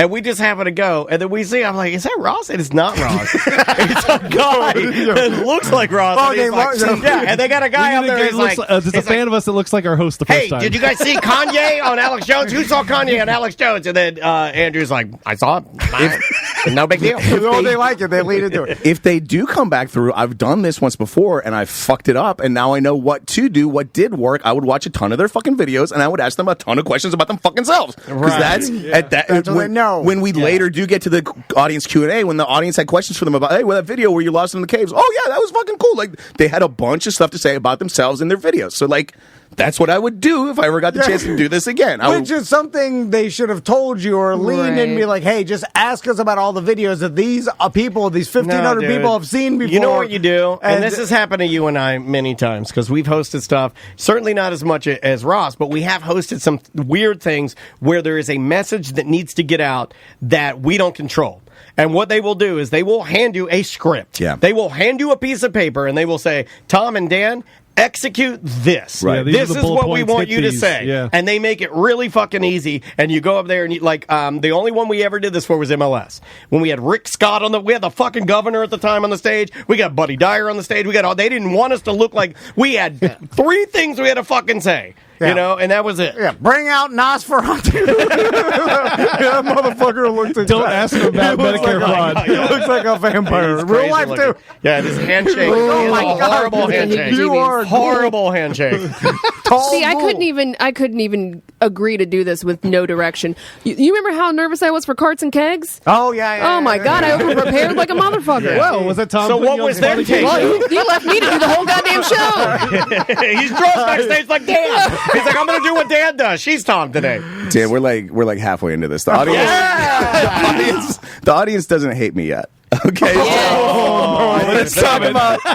This hurts. Let's talk about where I start to lose them. Okay, a part of the show previous to this was a talent show. Andrew brings a bunch of people up off stage and they display talent. For example, one lady drank a bottle of water. Okay. Oh God, this sounds fantastic. Oh no! So yeah, this is where we're at with entertainment. At one point in the talent show, he asked somebody, "What's your least favorite religion?" I don't know why, I asked that of anyone. First time I meet them, what's your least I just favorite? caught that question with my ear, and I was like, "That's a good question to ask them later." And so, like at some point, Susan comes in and is like, "We're not going to the audience." So I'm like, "Oh shit, this is all on me." This is where I start to sweat a little bit. Oh my god! I go, Andrew. Here's a question. Here's a question. Don't let him say it. I go, Andrew. Here's a question you asked somebody earlier that I've never heard before. What's your least favorite religion? And he goes, "What's yours?" And I go, and then you go, I like Hitler. Dan, quit stepping on my fucking jokes. I'm sorry. So this is about the point where he kind of notices it's going poorly too, and he starts flipping them back on me a little bit. So I go, I got a fucking answer ready. You think I'm gonna ask a question I don't have a fucking answer to? I go, I got one for you, Andrew. I don't like Jedi. Fucking Jedi is a religion. That's bullshit. I love that. Boo! You're in front of a bunch of nerds. Booze. Get a bunch of EJs. Booze from the fucking literal booing from the audience. And you guys know me, so I turn to them and I go, "Who's the fucking Jedi here? Show of hands!" And I go, "Bullshit religion, not even made up to scam you like fucking Scientology. You made it for a fucking movie." Yeah, go full Ross. Go full Ross. I fucking went at them, dude. Yeah. And Tom, you're like, Tom and Dan fans like that shit. Channel 5 fans did not enjoy it. Oh, really? Yeah, our guys do like it when They you love get it. Yeah. I hope the They guy like an who angry, spicy- emailed me is sitting there.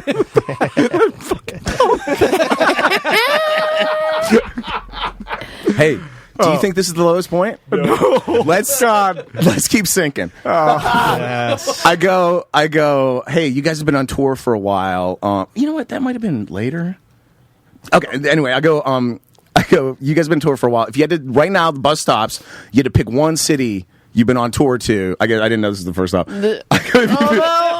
But they do a lot of touring. Sure, So they travel the country. They really do go to different So it's cities, like you and guys, that's their gimmick. You guys have been all over. If the bus stops today, you have to pick one city to live in. What city would you pick? And Andrew goes, and there's a certain sense to this. He goes, Orlando, right? Pandering to the crowd here, and they love it. Yeah. They go, fuck yeah! and Andrew does a couple like little local references. He goes, Lake Eola, right? You guys are like, He said ducks. He said they got ducks there, right?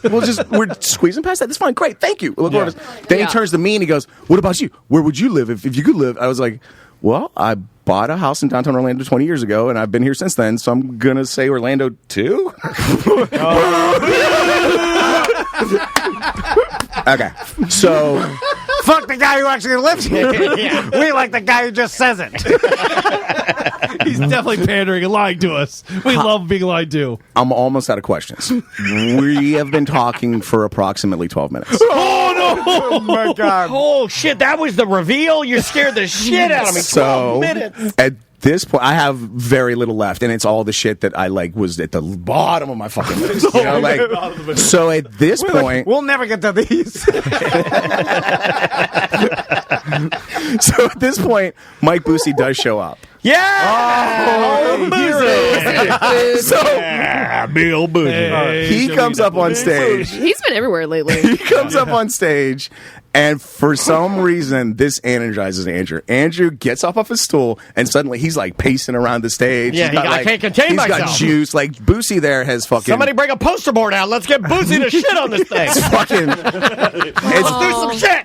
So he starts going. He gets up, starts pacing around, and he looks at me. He's like, "Let's get some more questions. Let's go some more questions." And I'm Gotta get some questions from Boosie. I'm literally looking at my sheet. I'm like, dude, I just gave you fucking everything I had. Like, quick, ask Boosie the question about the religions. So I go.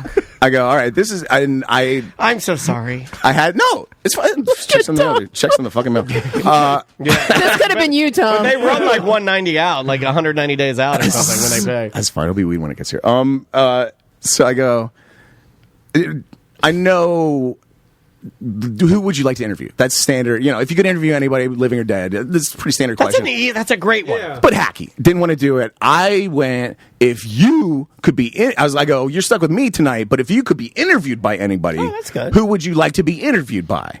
And he misheard it and thought he heard, who would you interview? Right. So he starts, he's going into history, and I forget his answer. I don't remember, but he's going into history like, like Lincoln or something. He's going history. That is hacky. He's Lincoln going- is hacky. I don't remember what he said, but he went like history and politics, and then he turns to me and goes, "What about you?" And for some reason, this is prior to Kanye, my head went, Hitler. I'd interview Hitler. And to me, in my head, I'm not thinking like to get the message out or anything. I'm like, that'd be an interview, like that'd be a guy to talk to that you could. It'd be insane to interview someone like that. I go, yeah, I'd interview Hitler. This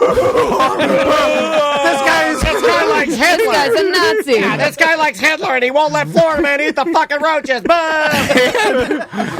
To be fair, this Let is Boosie do it. Boosie, down with Hitler, up with Boosie. This is pretty much the only time I get some traction with Andrew.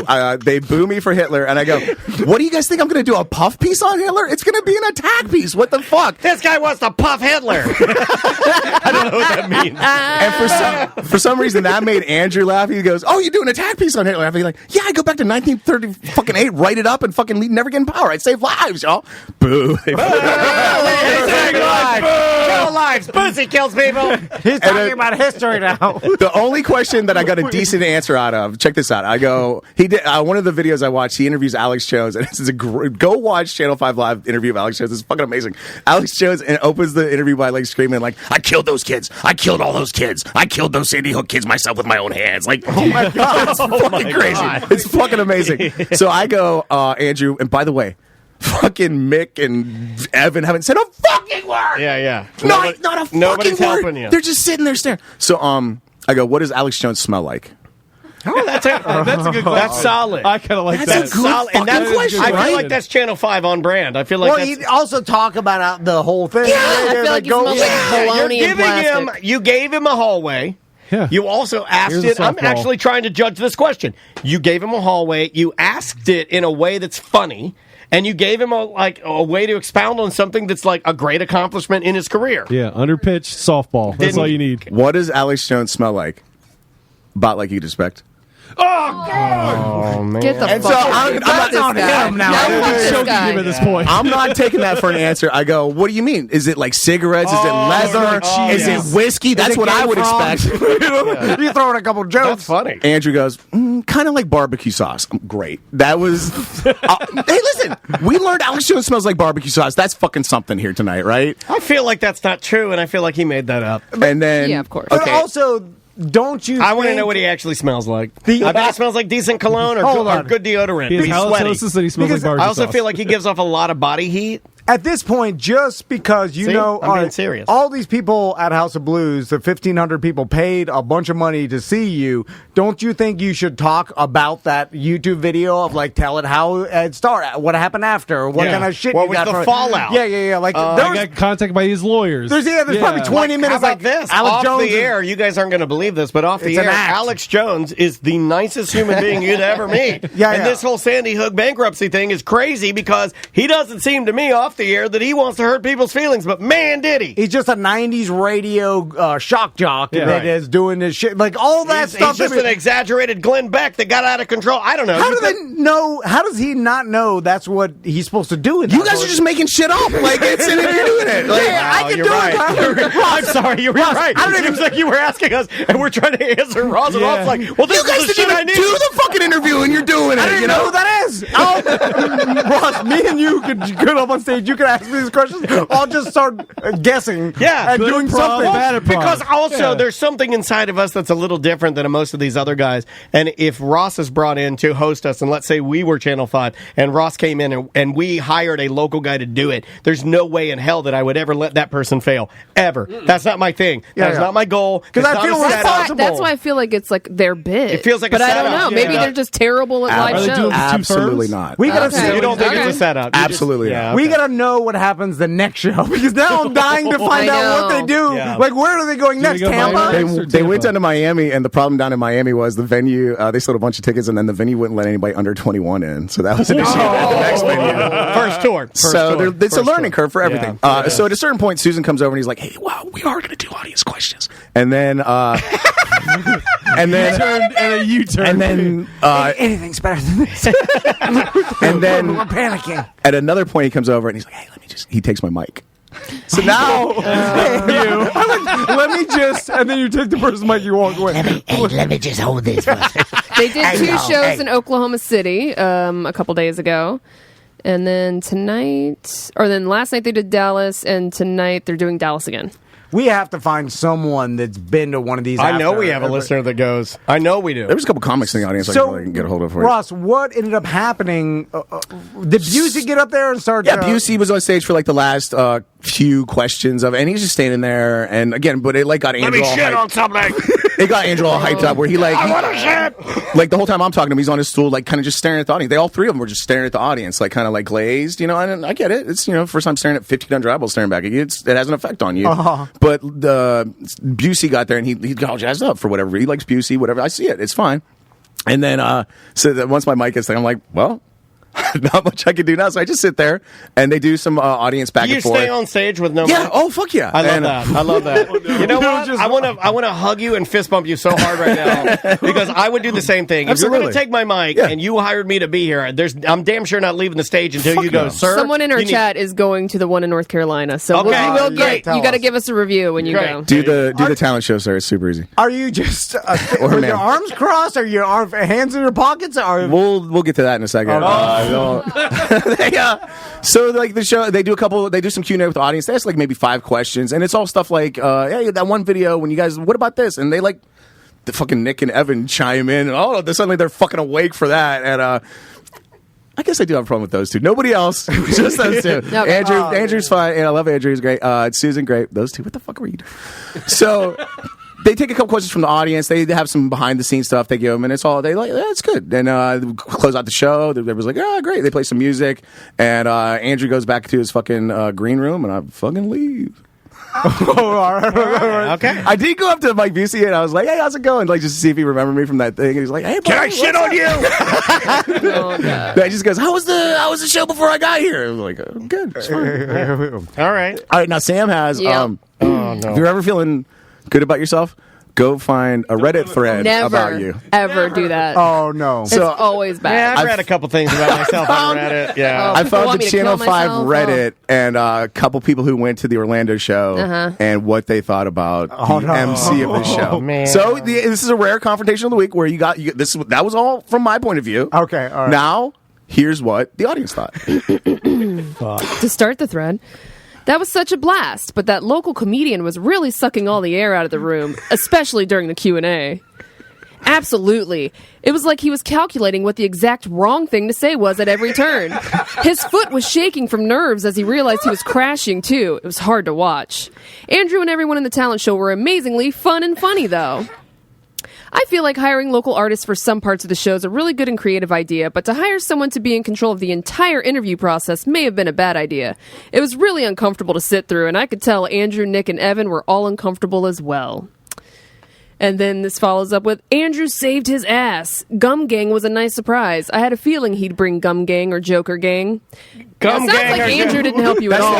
Fuck you kids. Fuck TikTok and fuck your old dumb shit. Fuck Gum Gang. Fuck it's all dumb shit. That's the guy I'm Gum Gang. I'm Joker Gang. I'm Joker Gang. Fuck yourself. You're fucking stupid. Can you go a little bit with something else besides just stick with Joker? You have to go Gang too? It's dumb. Gang Gang. Gum Gang is the beast by any other name, you guys. Don't fucking throw stones. Okay. I'm really curious as to what Susan whispered in Andrew's ear when the interviewer started talking about Hitler. Response.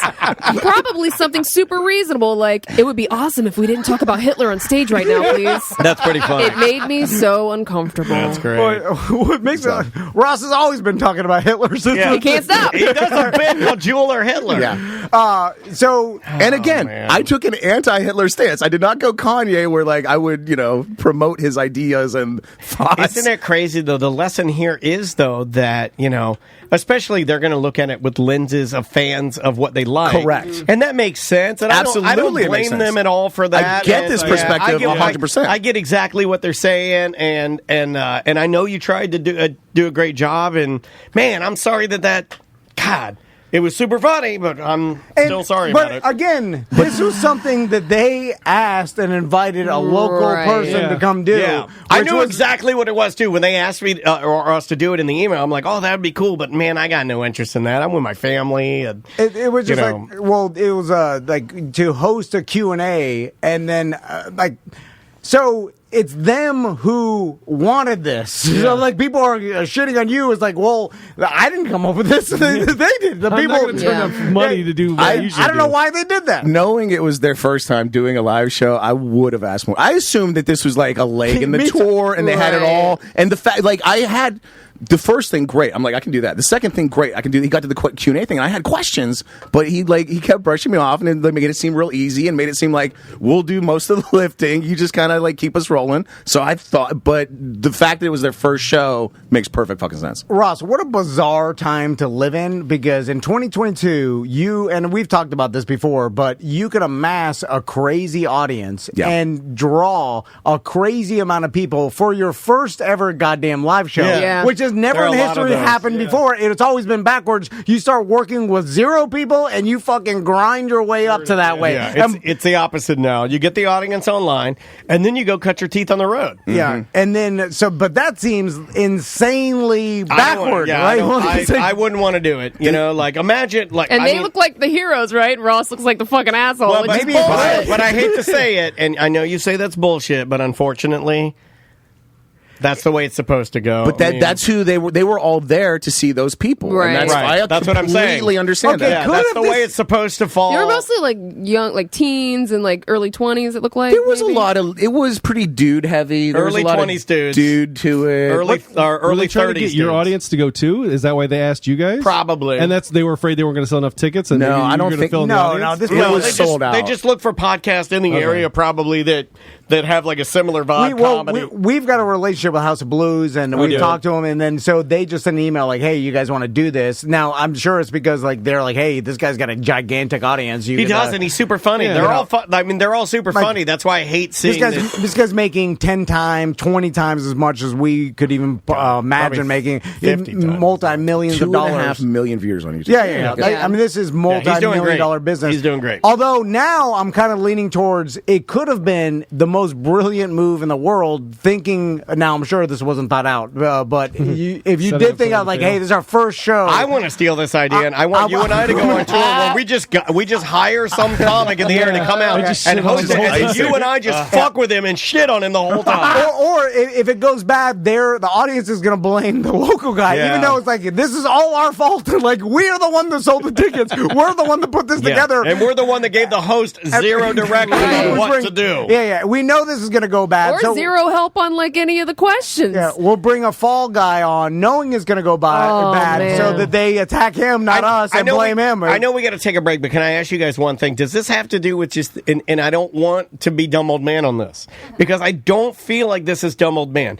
Doing a good job, doing your best job, like that's how I was raised. Preparing. Right? Yeah, one of the reasons why you and I really get along is I don't know how. Like you and I both are. I think our families instilled in us something about like just do a proper job, just do a good job. You know, be respectful, do a good job, work as hard as you can. I don't feel like now, and this is not a knock. I'm just trying to figure it out.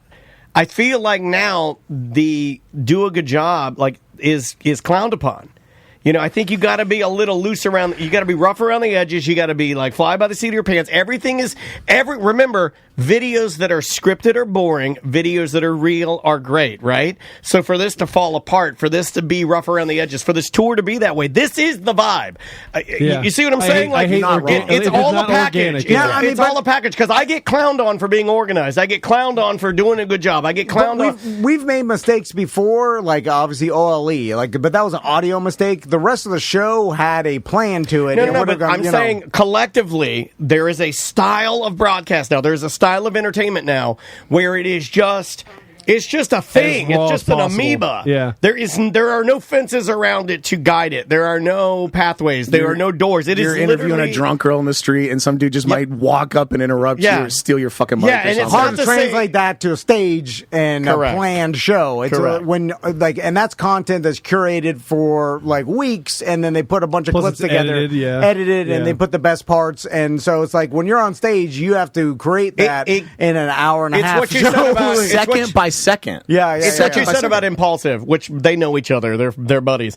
It's what you said about Impulsive with the the slouching and they're like, they got the mic down here. They're like, so sit up, and it's like, and then they have like the most famous person in the world there, right? So they'll be like, so President Biden, and I'm like, oh my God, really? You're going to do that? Like, I could never do that because I'm dumb old man, I guess. Yeah. And the dumb old man, like, I couldn't be that casual. I couldn't be that flippant about it, and I think that is a style now that is, like, I think the kids like that. Look at how they're dressing, like, I saw a kid today, he's like going to school, and I look at him, he looks very sloppy and very cash, and that's okay. It's just that's the thing. It's just everything's a little trying too hard is something. Yeah. But although it's your business, and I have to assume since these guys are millionaires, and it's a.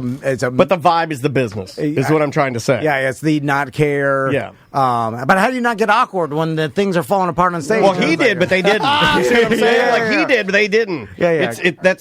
They don't have that feeling of like, I got to help this guy. It's not the same. The whole idea of entertainment is different. The whole idea of the message, the whole idea of how they present it, the stage, everything is different. Now, Ross, does this make you... I sound really high right now. I promise I'm not. A little bit better, because I feel like I'm a little bit of a hero for this, because... He looks cool as a fucking cucumber. Look at him. Well, I'm just saying, like, you went through an experience. It's only going to make you better as a host. Absolutely. And again, checks in the mail. So that's fine. Got to work at the House of Blues.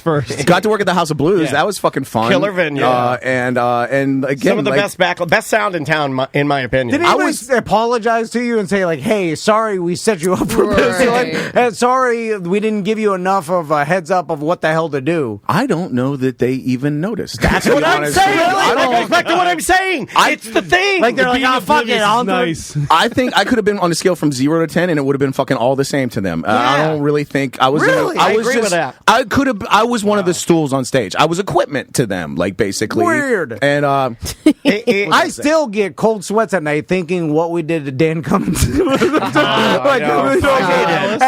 hate it. I think it ruined our relationship. I think it ruined our relationship. Yeah, I do too. I'll die. That was the decline. And Tom's done this a lot. Carmen Morales, Dan Cummings, Ross. We like to set up comedians. We have an addiction to it. We have an addiction to setting up our comedian friends and ruining their sets. I was talking to my weed guy about this, and he gave me a good perspective on it, I think. And I told him basically the same story I told you guys, and then he said, "But did they like him?" And I was like, "Yeah, the fucking audience had a great time, and they loved him." And he goes, "Well, wasn't that your job?" And I was like, he's right. You're fucking right. Yeah, he's right. You're fucking right. You did your job. I did my job. You did. Everybody had a great time. Yeah. Everybody liked the guy they were there to see, and the fucking show was good. So I think it was said best when Tom and I were hosting the 2015 Orlando MLS live stream. In front of, at the time, they told me that over 250,000 people worldwide tuned into this live stream. And one of the comments that when I went back to watch you and I on stage was, "Who is this midget?"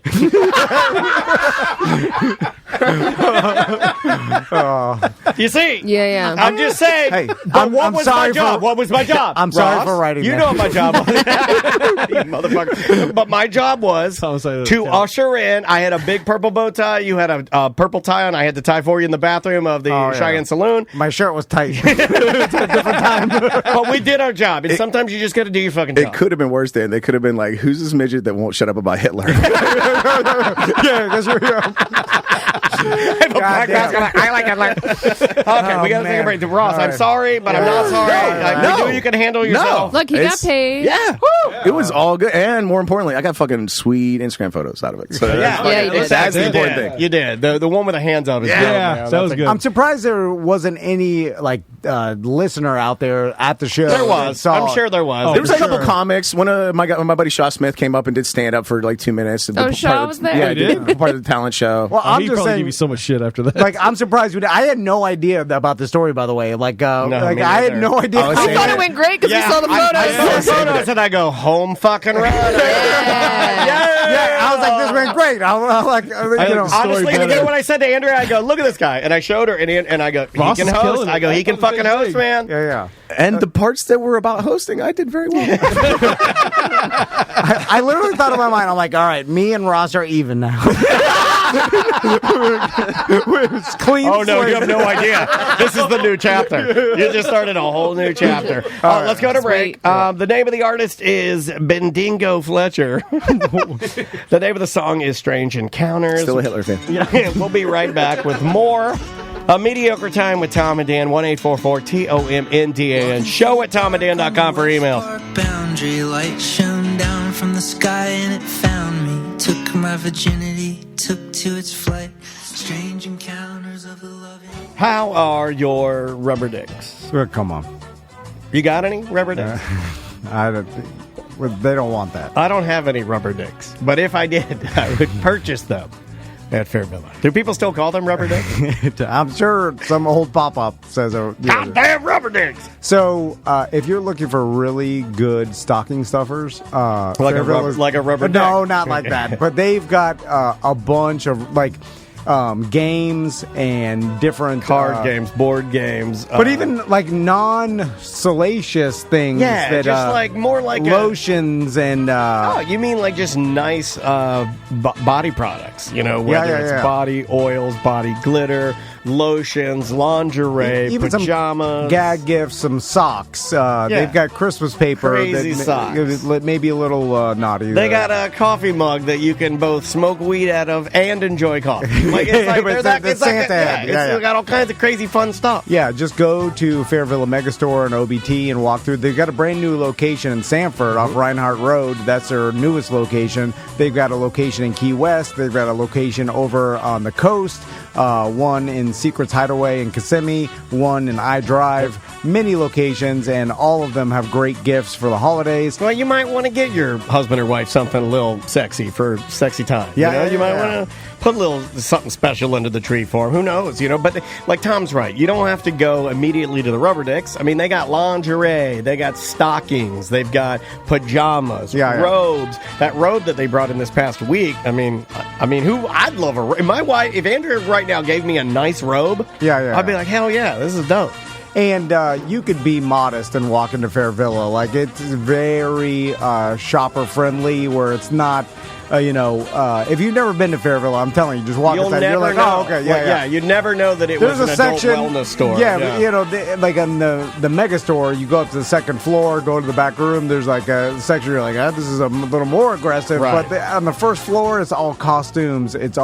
There's a ton of gag gifts. Yeah, and, it's high end stuff. They've been working with a lot of these companies for upwards of 30 years. You can go to that top floor where they have a lot of the personal massagers. If you want to, you're not getting Chinese garbage. No, if you want to spend $1,200 on a top-tier, gold-plated, rechargeable, digital Bluetooth vibrator, you can. Yeah. They got that kind of stuff, but if they got pretty much anything you can think of. But this is where shopping at Fairvilla really makes a difference, because they have companies they work with for over 20 years that they're personally vetted, and they only sell super high-quality items that they've been carrying for years now, and that's what you want when you, especially some of these products, you don't want to be getting the cheapest thing you could find in Alibaba. I just thought of something funny. When we're doing commercials, if we need to wrap it up, I usually put my finger in the air and I swirl it around. I thought you were saying. And I just did that, and you looked at me as if I was saying, swirl around your butthole. Oh, okay. It's fairvilla.com.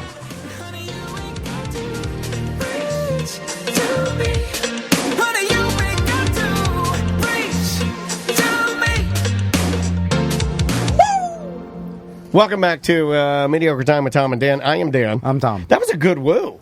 I don't even think I knew I could fucking do that. 10 out of 10. I don't even think I knew I could do that. I just wanted to try, and I went, I can't do it again. One round below Ric Flair. Yeah, it was good, but no, I was going for that. That song's like kind of like a throwback 80s kind of. I thought Michael Jackson was here. Yeah, I figured that was for you, because I know you like kind of The Weeknd. He rides the 80s a little bit. The synth wave is hot. All right. Anyway, welcome back to the show, everybody. What are we doing now? Let's do some Dump 'em Out. All right, buddy. Dump 'em out. Dump 'em out. Everybody. Dump 'em out. Dump 'em out.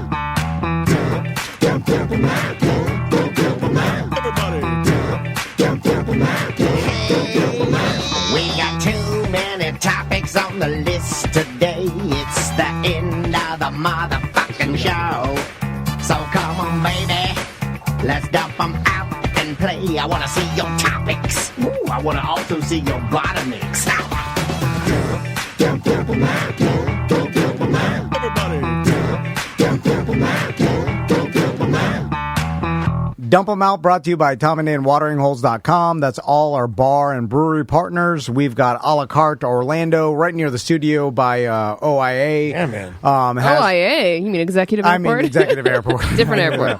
OIA is a little further. They great bar. They've got food trucks there that go in and go out. But actually, it's MCO. It's never been called OIA. Toll Road Brewing, which I'll be at tonight. Hourglass. We got Cafe Da Vinci and DeLand. A new one, Salty Sisters, and Cocoa Beach. That's Tiffany's bar and restaurant. She is open now. Gonna have a grand opening in January, but it's open, so go by and say hi. Johnny's Other Side, Weston Trading Company, Celery City, Tuffy's Bottle Shop and Lounge. All our watering holes have a watering holes plaque, and go take a picture, and we'll give out prizes. We love our drinking partners. All right. Just in.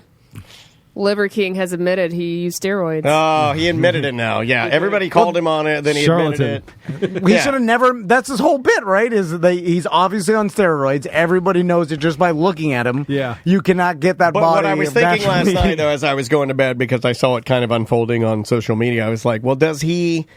Is he the type of guy where he went into this thinking, I'm going to do it, and they'll never know? Because I don't believe that. Or was he, I'm going to do it, they'll find out, and I'm okay with that. Because what I'm seeing in culture now is that most people like sex tapes, right? Kardashian sex tape. You know you're doing it.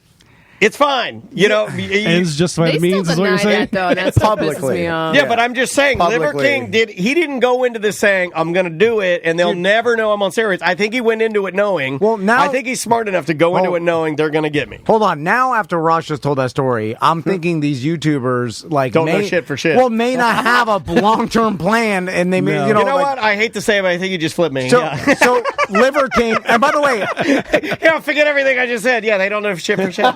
Yeah, it's easier. Your whole name is based on the fact that liver and eating organs got you this buff. Yeah. So it's like it would be like because he's fucking his liver up with steroids. Wow, isn't that the irony? No, but they're saying he did plan ahead. No, somebody if you look through there and you look through what he's taking, there was like it was a lot of stuff. Some doctor broke it down and he said he's taking 4 times what a bodybuilder would. 4 times, and he said that and he said this is not funny, and if you think this is funny, you're a bad person. But he was like, this guy could be dead in 5 years. I'm like, this guy's got a kid and a wife, kids and a wife, 2. I think he's got 2 sons. What the fuck? Nobody should root for that, right? Let's not root for doing it himself. I understand that, but I'm not rooting for anybody on the planet to die. No one is. But I'm saying that he's. But I don't like the Nazis. I'll dig my heels in. I'll dig my heels in the ground on that. Make a statement because now I think they're a bunch of thugs. I'm working on my Alex Jones. Not even the design aspects. Yeah. They were doing a lot of things. I think there were some thought. The black and the red's okay, but not that way. Whole bit is done now.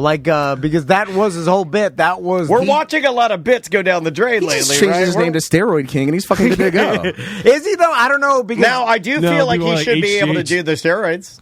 I do feel that. I do feel like if he wants to do the steroids and look like that, he should totally be allowed to do that. Well, anybody don't lie about not do your thing. Do you remember Dan in town? There used to be a sports talk guy named Dan Cilio. Yeah, I remember. Steroids we worked with him up there. Steroids sound so good, but Dan Cilio played football and did steroids, and I remember him saying, "Did he talk about it?" Yes, yes, he was very vocal about it, and he was anti-steroid. And this is what turned me off steroids forever was Dan Cilio saying the thing about steroids is you pump them into your veins and they go into your body and they make your muscles grow. But they make everything in your body grow too. All your organs. If there's a cancer nodule in your lung, it amps up that cancer nodule too. True. And that I was like, never. Thank you, Dan Cilio. I wonder if it would make me have more anxiety. I'm serious. I wonder if mentally, if it affects your brain in a way that it increases your brain size in a way that can increase the amount of anxiety chemicals that course through cortisol or whatever you want to call it. Brain's mostly fat, so I don't think it would. Yeah, I don't know. I'm just like. Also, like every rich guy that I know that's buff is doing testosterone replacement therapy, which is essentially steroids. Now they're getting monitored by a doctor and just keeping their testosterone probably within safe limits. Like this, once you get to 3,000, like the Liver King or something, that's how you get that big. But if you keep it around 1,000, so it's the same shit. It's just this guy's doing 10 times more than the healthy limit or whatever. Oh my God, this guy was doing $12,000. Yeah. God, it was like $12,000 a month. That's like my weed budget. He was spending on his. Well, did you see what he looked like? That's what you'll end up looking like. I will say that there's some there's some sort of weird, I'm not going to say it right, but some sort of dysmorphia or morpheus in there, because I don't think he looked good. Like, there are plenty of people that I will look at and be like, look at that guy's body. That guy looks incredible. He looked like exactly like you said. You look at him and you're like, steroids. Which is not like too much. I liked his beard. I loved his dumb hat. The liver thing, I can get all on board with the raw organ thing. I can get all on board with that. All of that. Steroids cannot. That is that is. But again, why now are people going to follow him if the whole thing was like, hey, this guy obviously does steroids and he's saying it's just liver of animals or whatever the fuck. But it's clearly it's clearly not, and he's not admitting it. He basically lied to us. But what if his plan was the redemption story? What if that was his plan all the way along? But all the whole viewer time, doesn't want that. But like you don't want to see him succeed. Like you don't. No, like, no one wants to. No, I don't think anybody. You don't want to see him like work his way back up. The goddamn elk sure don't. I don't think the viewer does. I don't think that's even the reason why people watch this. They just want the cartoon and then the fall from grace. Yeah, it's the sideshow. They just want a candle, like burn it down, out. By the way, Channel 5, if you're still listening, she gave them a fucking topic. They kicked it around for a few fucking minutes. That's how you fucking do it.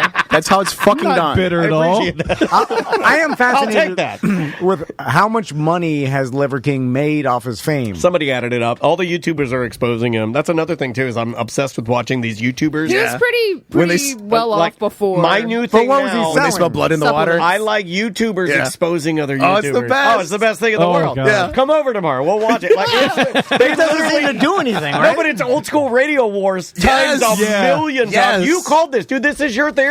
Yeah, this is all the old radio bullshit that we've been through with just dated technology. I'm going to call FCC on you because you said something close. Thing. And then they do all voiceovers, which is so smart, and they just show the other people like at their worst. So they'll just show the other YouTuber like fat and disgusting. She's definitely using an aimbot. Yeah, and they'll be like, and that's when she abused her child. It's awesome. Yeah. It's all just so negative, and it's so great. All right, what do we got first? Do you want to look at our Spotify Unwrapped? Let's see if it works. I've seen this, so excited and that's where Andrew Callahan would stop. No, I'm just reading about this goddamn Liver King. I've seen this.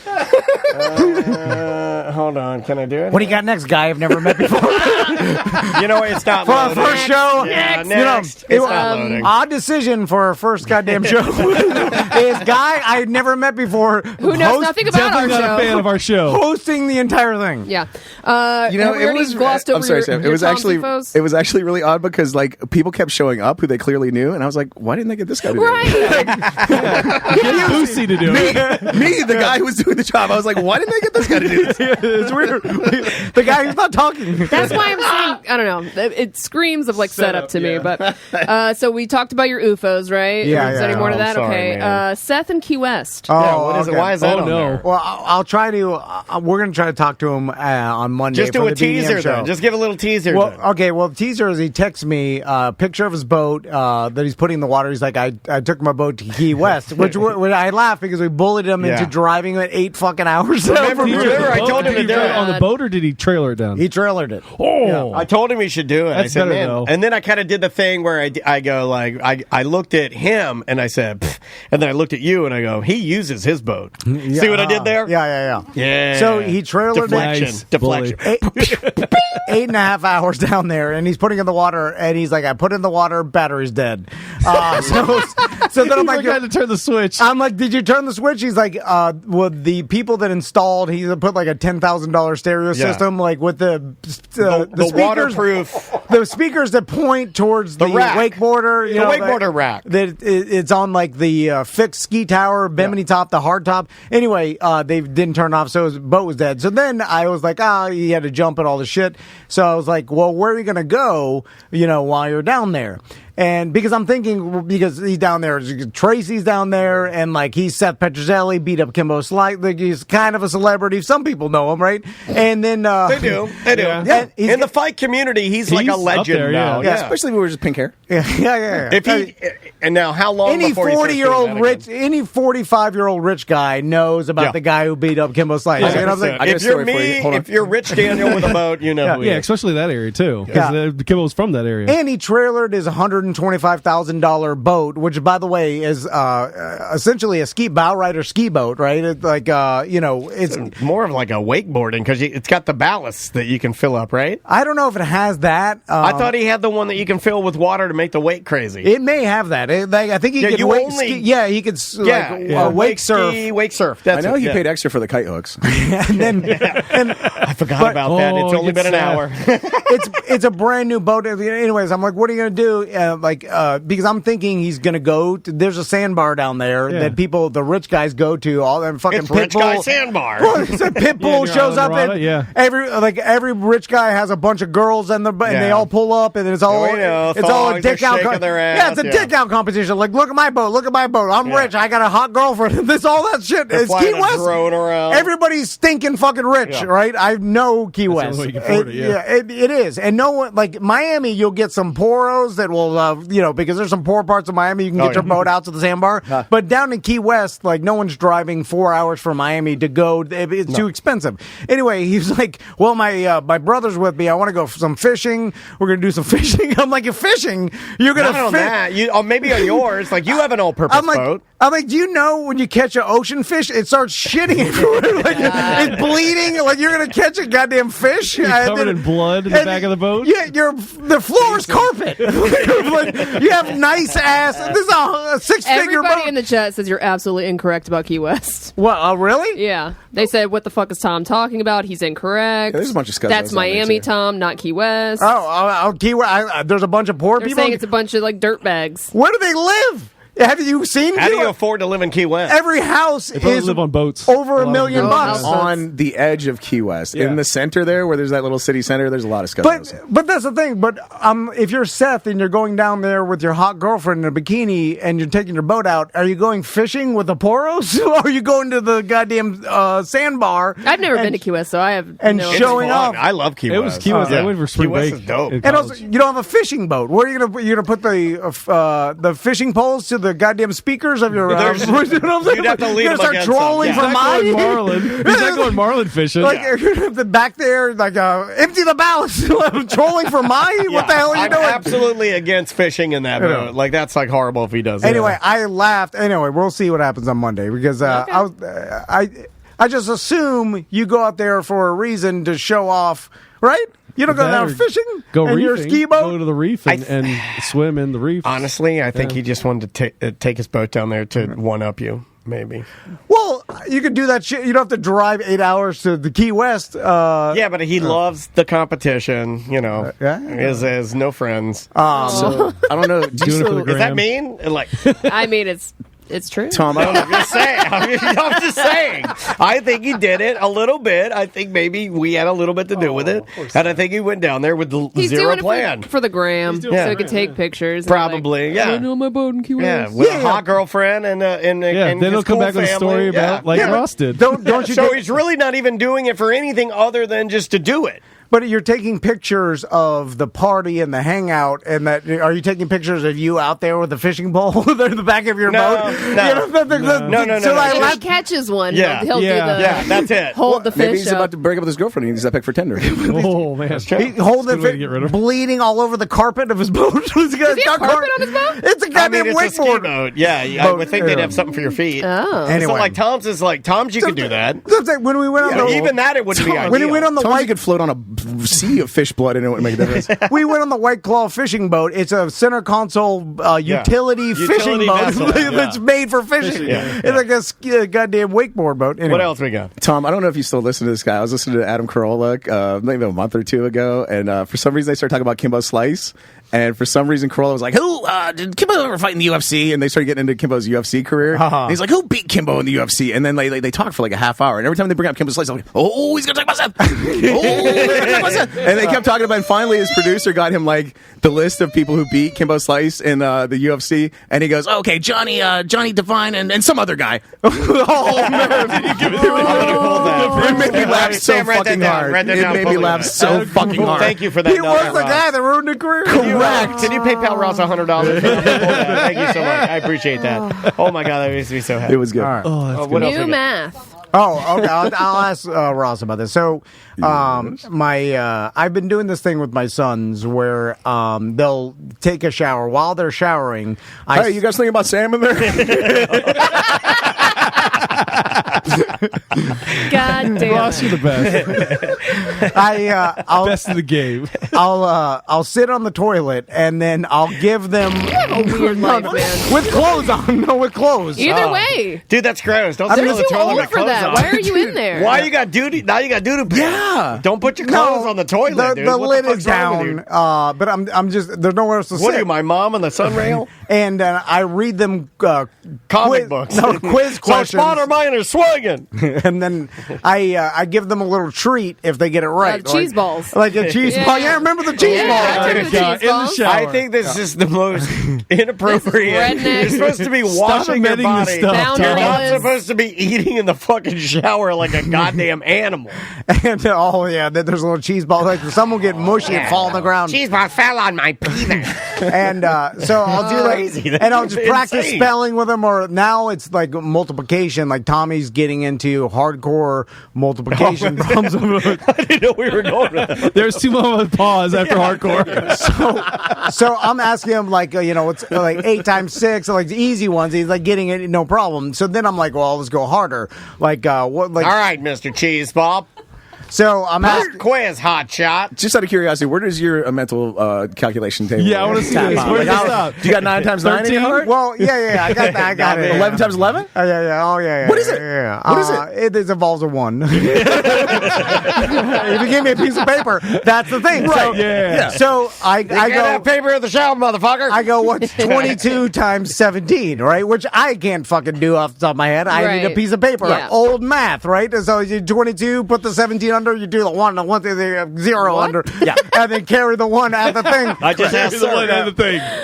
So I ask him this, and then he starts doing some weirdo shit in his head that I've never even Common fucking... Core. Yeah, it's the new math, right? That's what Maisie does. I hate it. And he's breaking down You stuff. bring and different goddamn jibber jabber.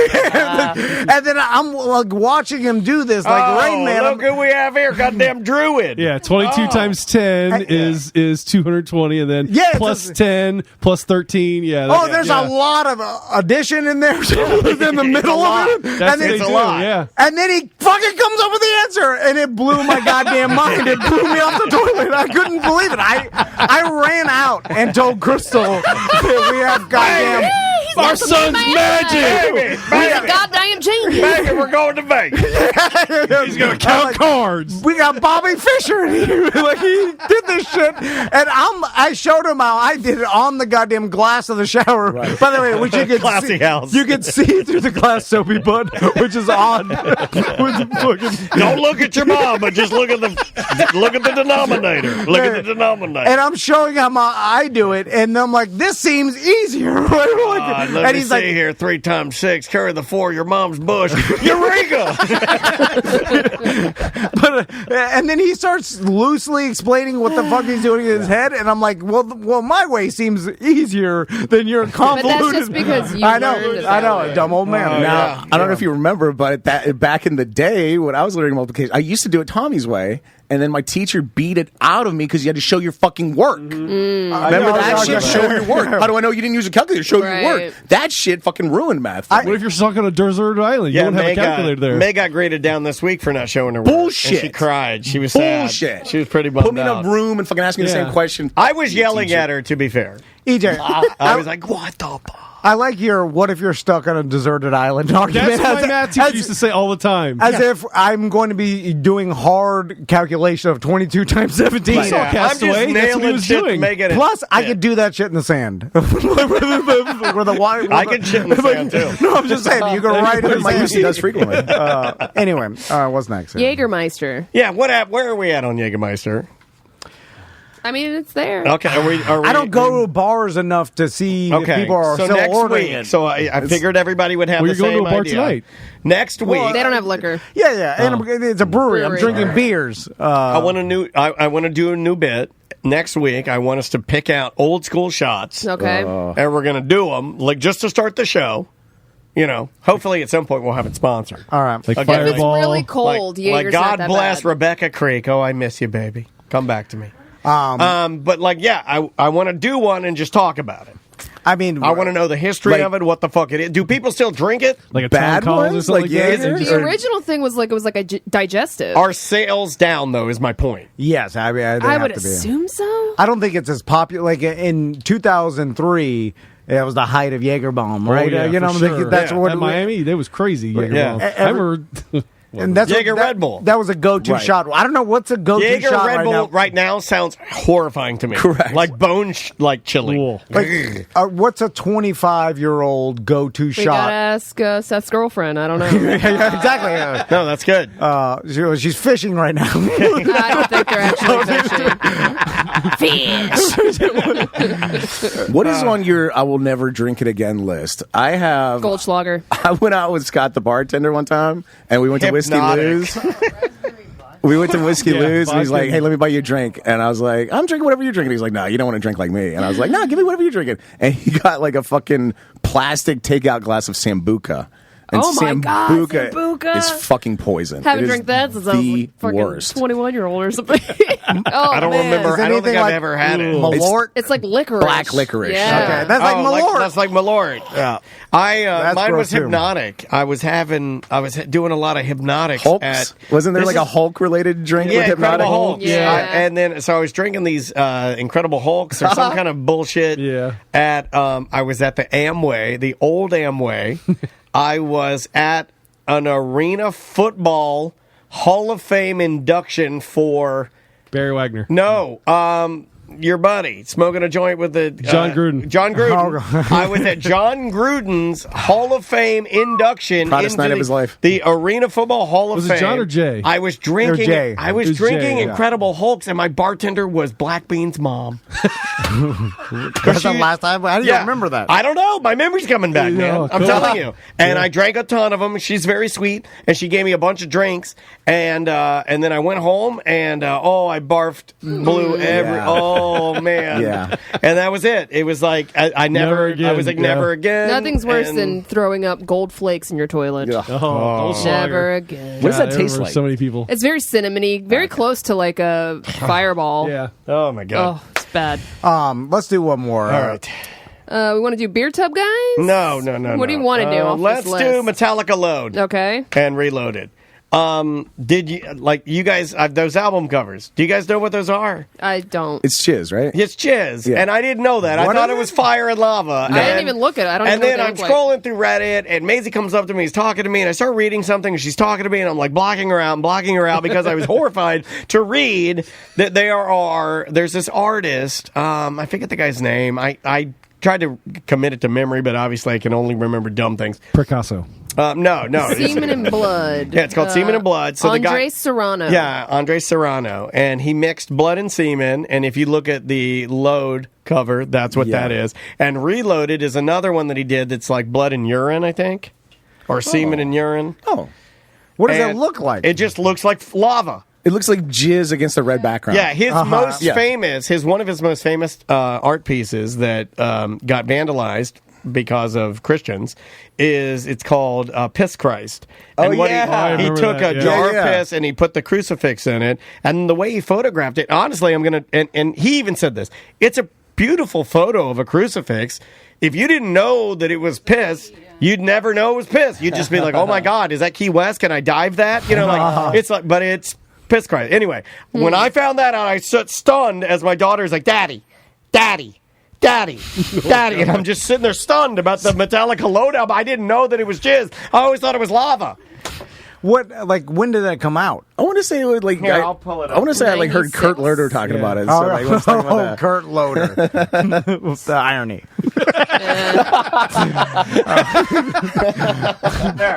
Here's a photo. I put jizz on my artwork and nobody bought them. There's the album right there. That is Blood and Semen Mix. Oh, okay. So there. There you go. That's a great one to end. Prostate checks, everybody. I think that's a good ender. Although you could just say anything's anything, right? Like he confirmed it was his own blood and semen. Like, no, this is. Well, you can confirm anything, right? Right? Nowadays, Burger King said he didn't use steroids until today. I thought you said Burger King. I thought that was really funny. If you're a guy, though, why would you make fake semen? Yeah, I guess you're right. You got it readily available. All right. So, Sam, you got any semantics this weekend? Yeah, so this Sunday we're going to be releasing part 2 of the You Heard About This One on cryptids. All right. Cryptids. I got my Mothman shirt on. All right. Chupacabra. Ross, anybody on Tots with Ross? Yeah, actually, just did a new Tots with Ross with Hunter. I always want to say Hunter Thompson, Hunter Roberts, who started the You'd Like This, Stan, Disney After Dark Facebook group. It's nice. I'm in that group. Yeah, that's a good group. It's like a curated Disney meme group, and Hunter runs it, and a great interview with him. That guy, I give him something to talk about. He can go for fucking... Never let it die, man. You know what? Again. Bitter. Great interview with Hunter Roberts on Tots with Ross. Look it up in your favorite podcast app. And come see me at the Bull and Bush this Saturday. Big changes at the Bull and Bush. I don't know if you guys heard. I did. They just got bought out. New ownership at the Bull and Bush. And it's going to be a whole new shit sandwich. We're going to... I got to raise you guys. Hey, all right. And, pending approval, we're going to start doing some actual booked shows at the Bull and Bush on those 4 Saturdays that are fallow right now. So very cool. Save the date for 4/22. That's going to be a big show at the Bull and Bush. All right. Awesome. That's awesome. EJ, you want to talk about your wife's... Whoa. Well, Dale's here. No. No, I don't want to. I'm Andrew. I'm on the House of Blue stage. No, I will say nothing. I will let you die.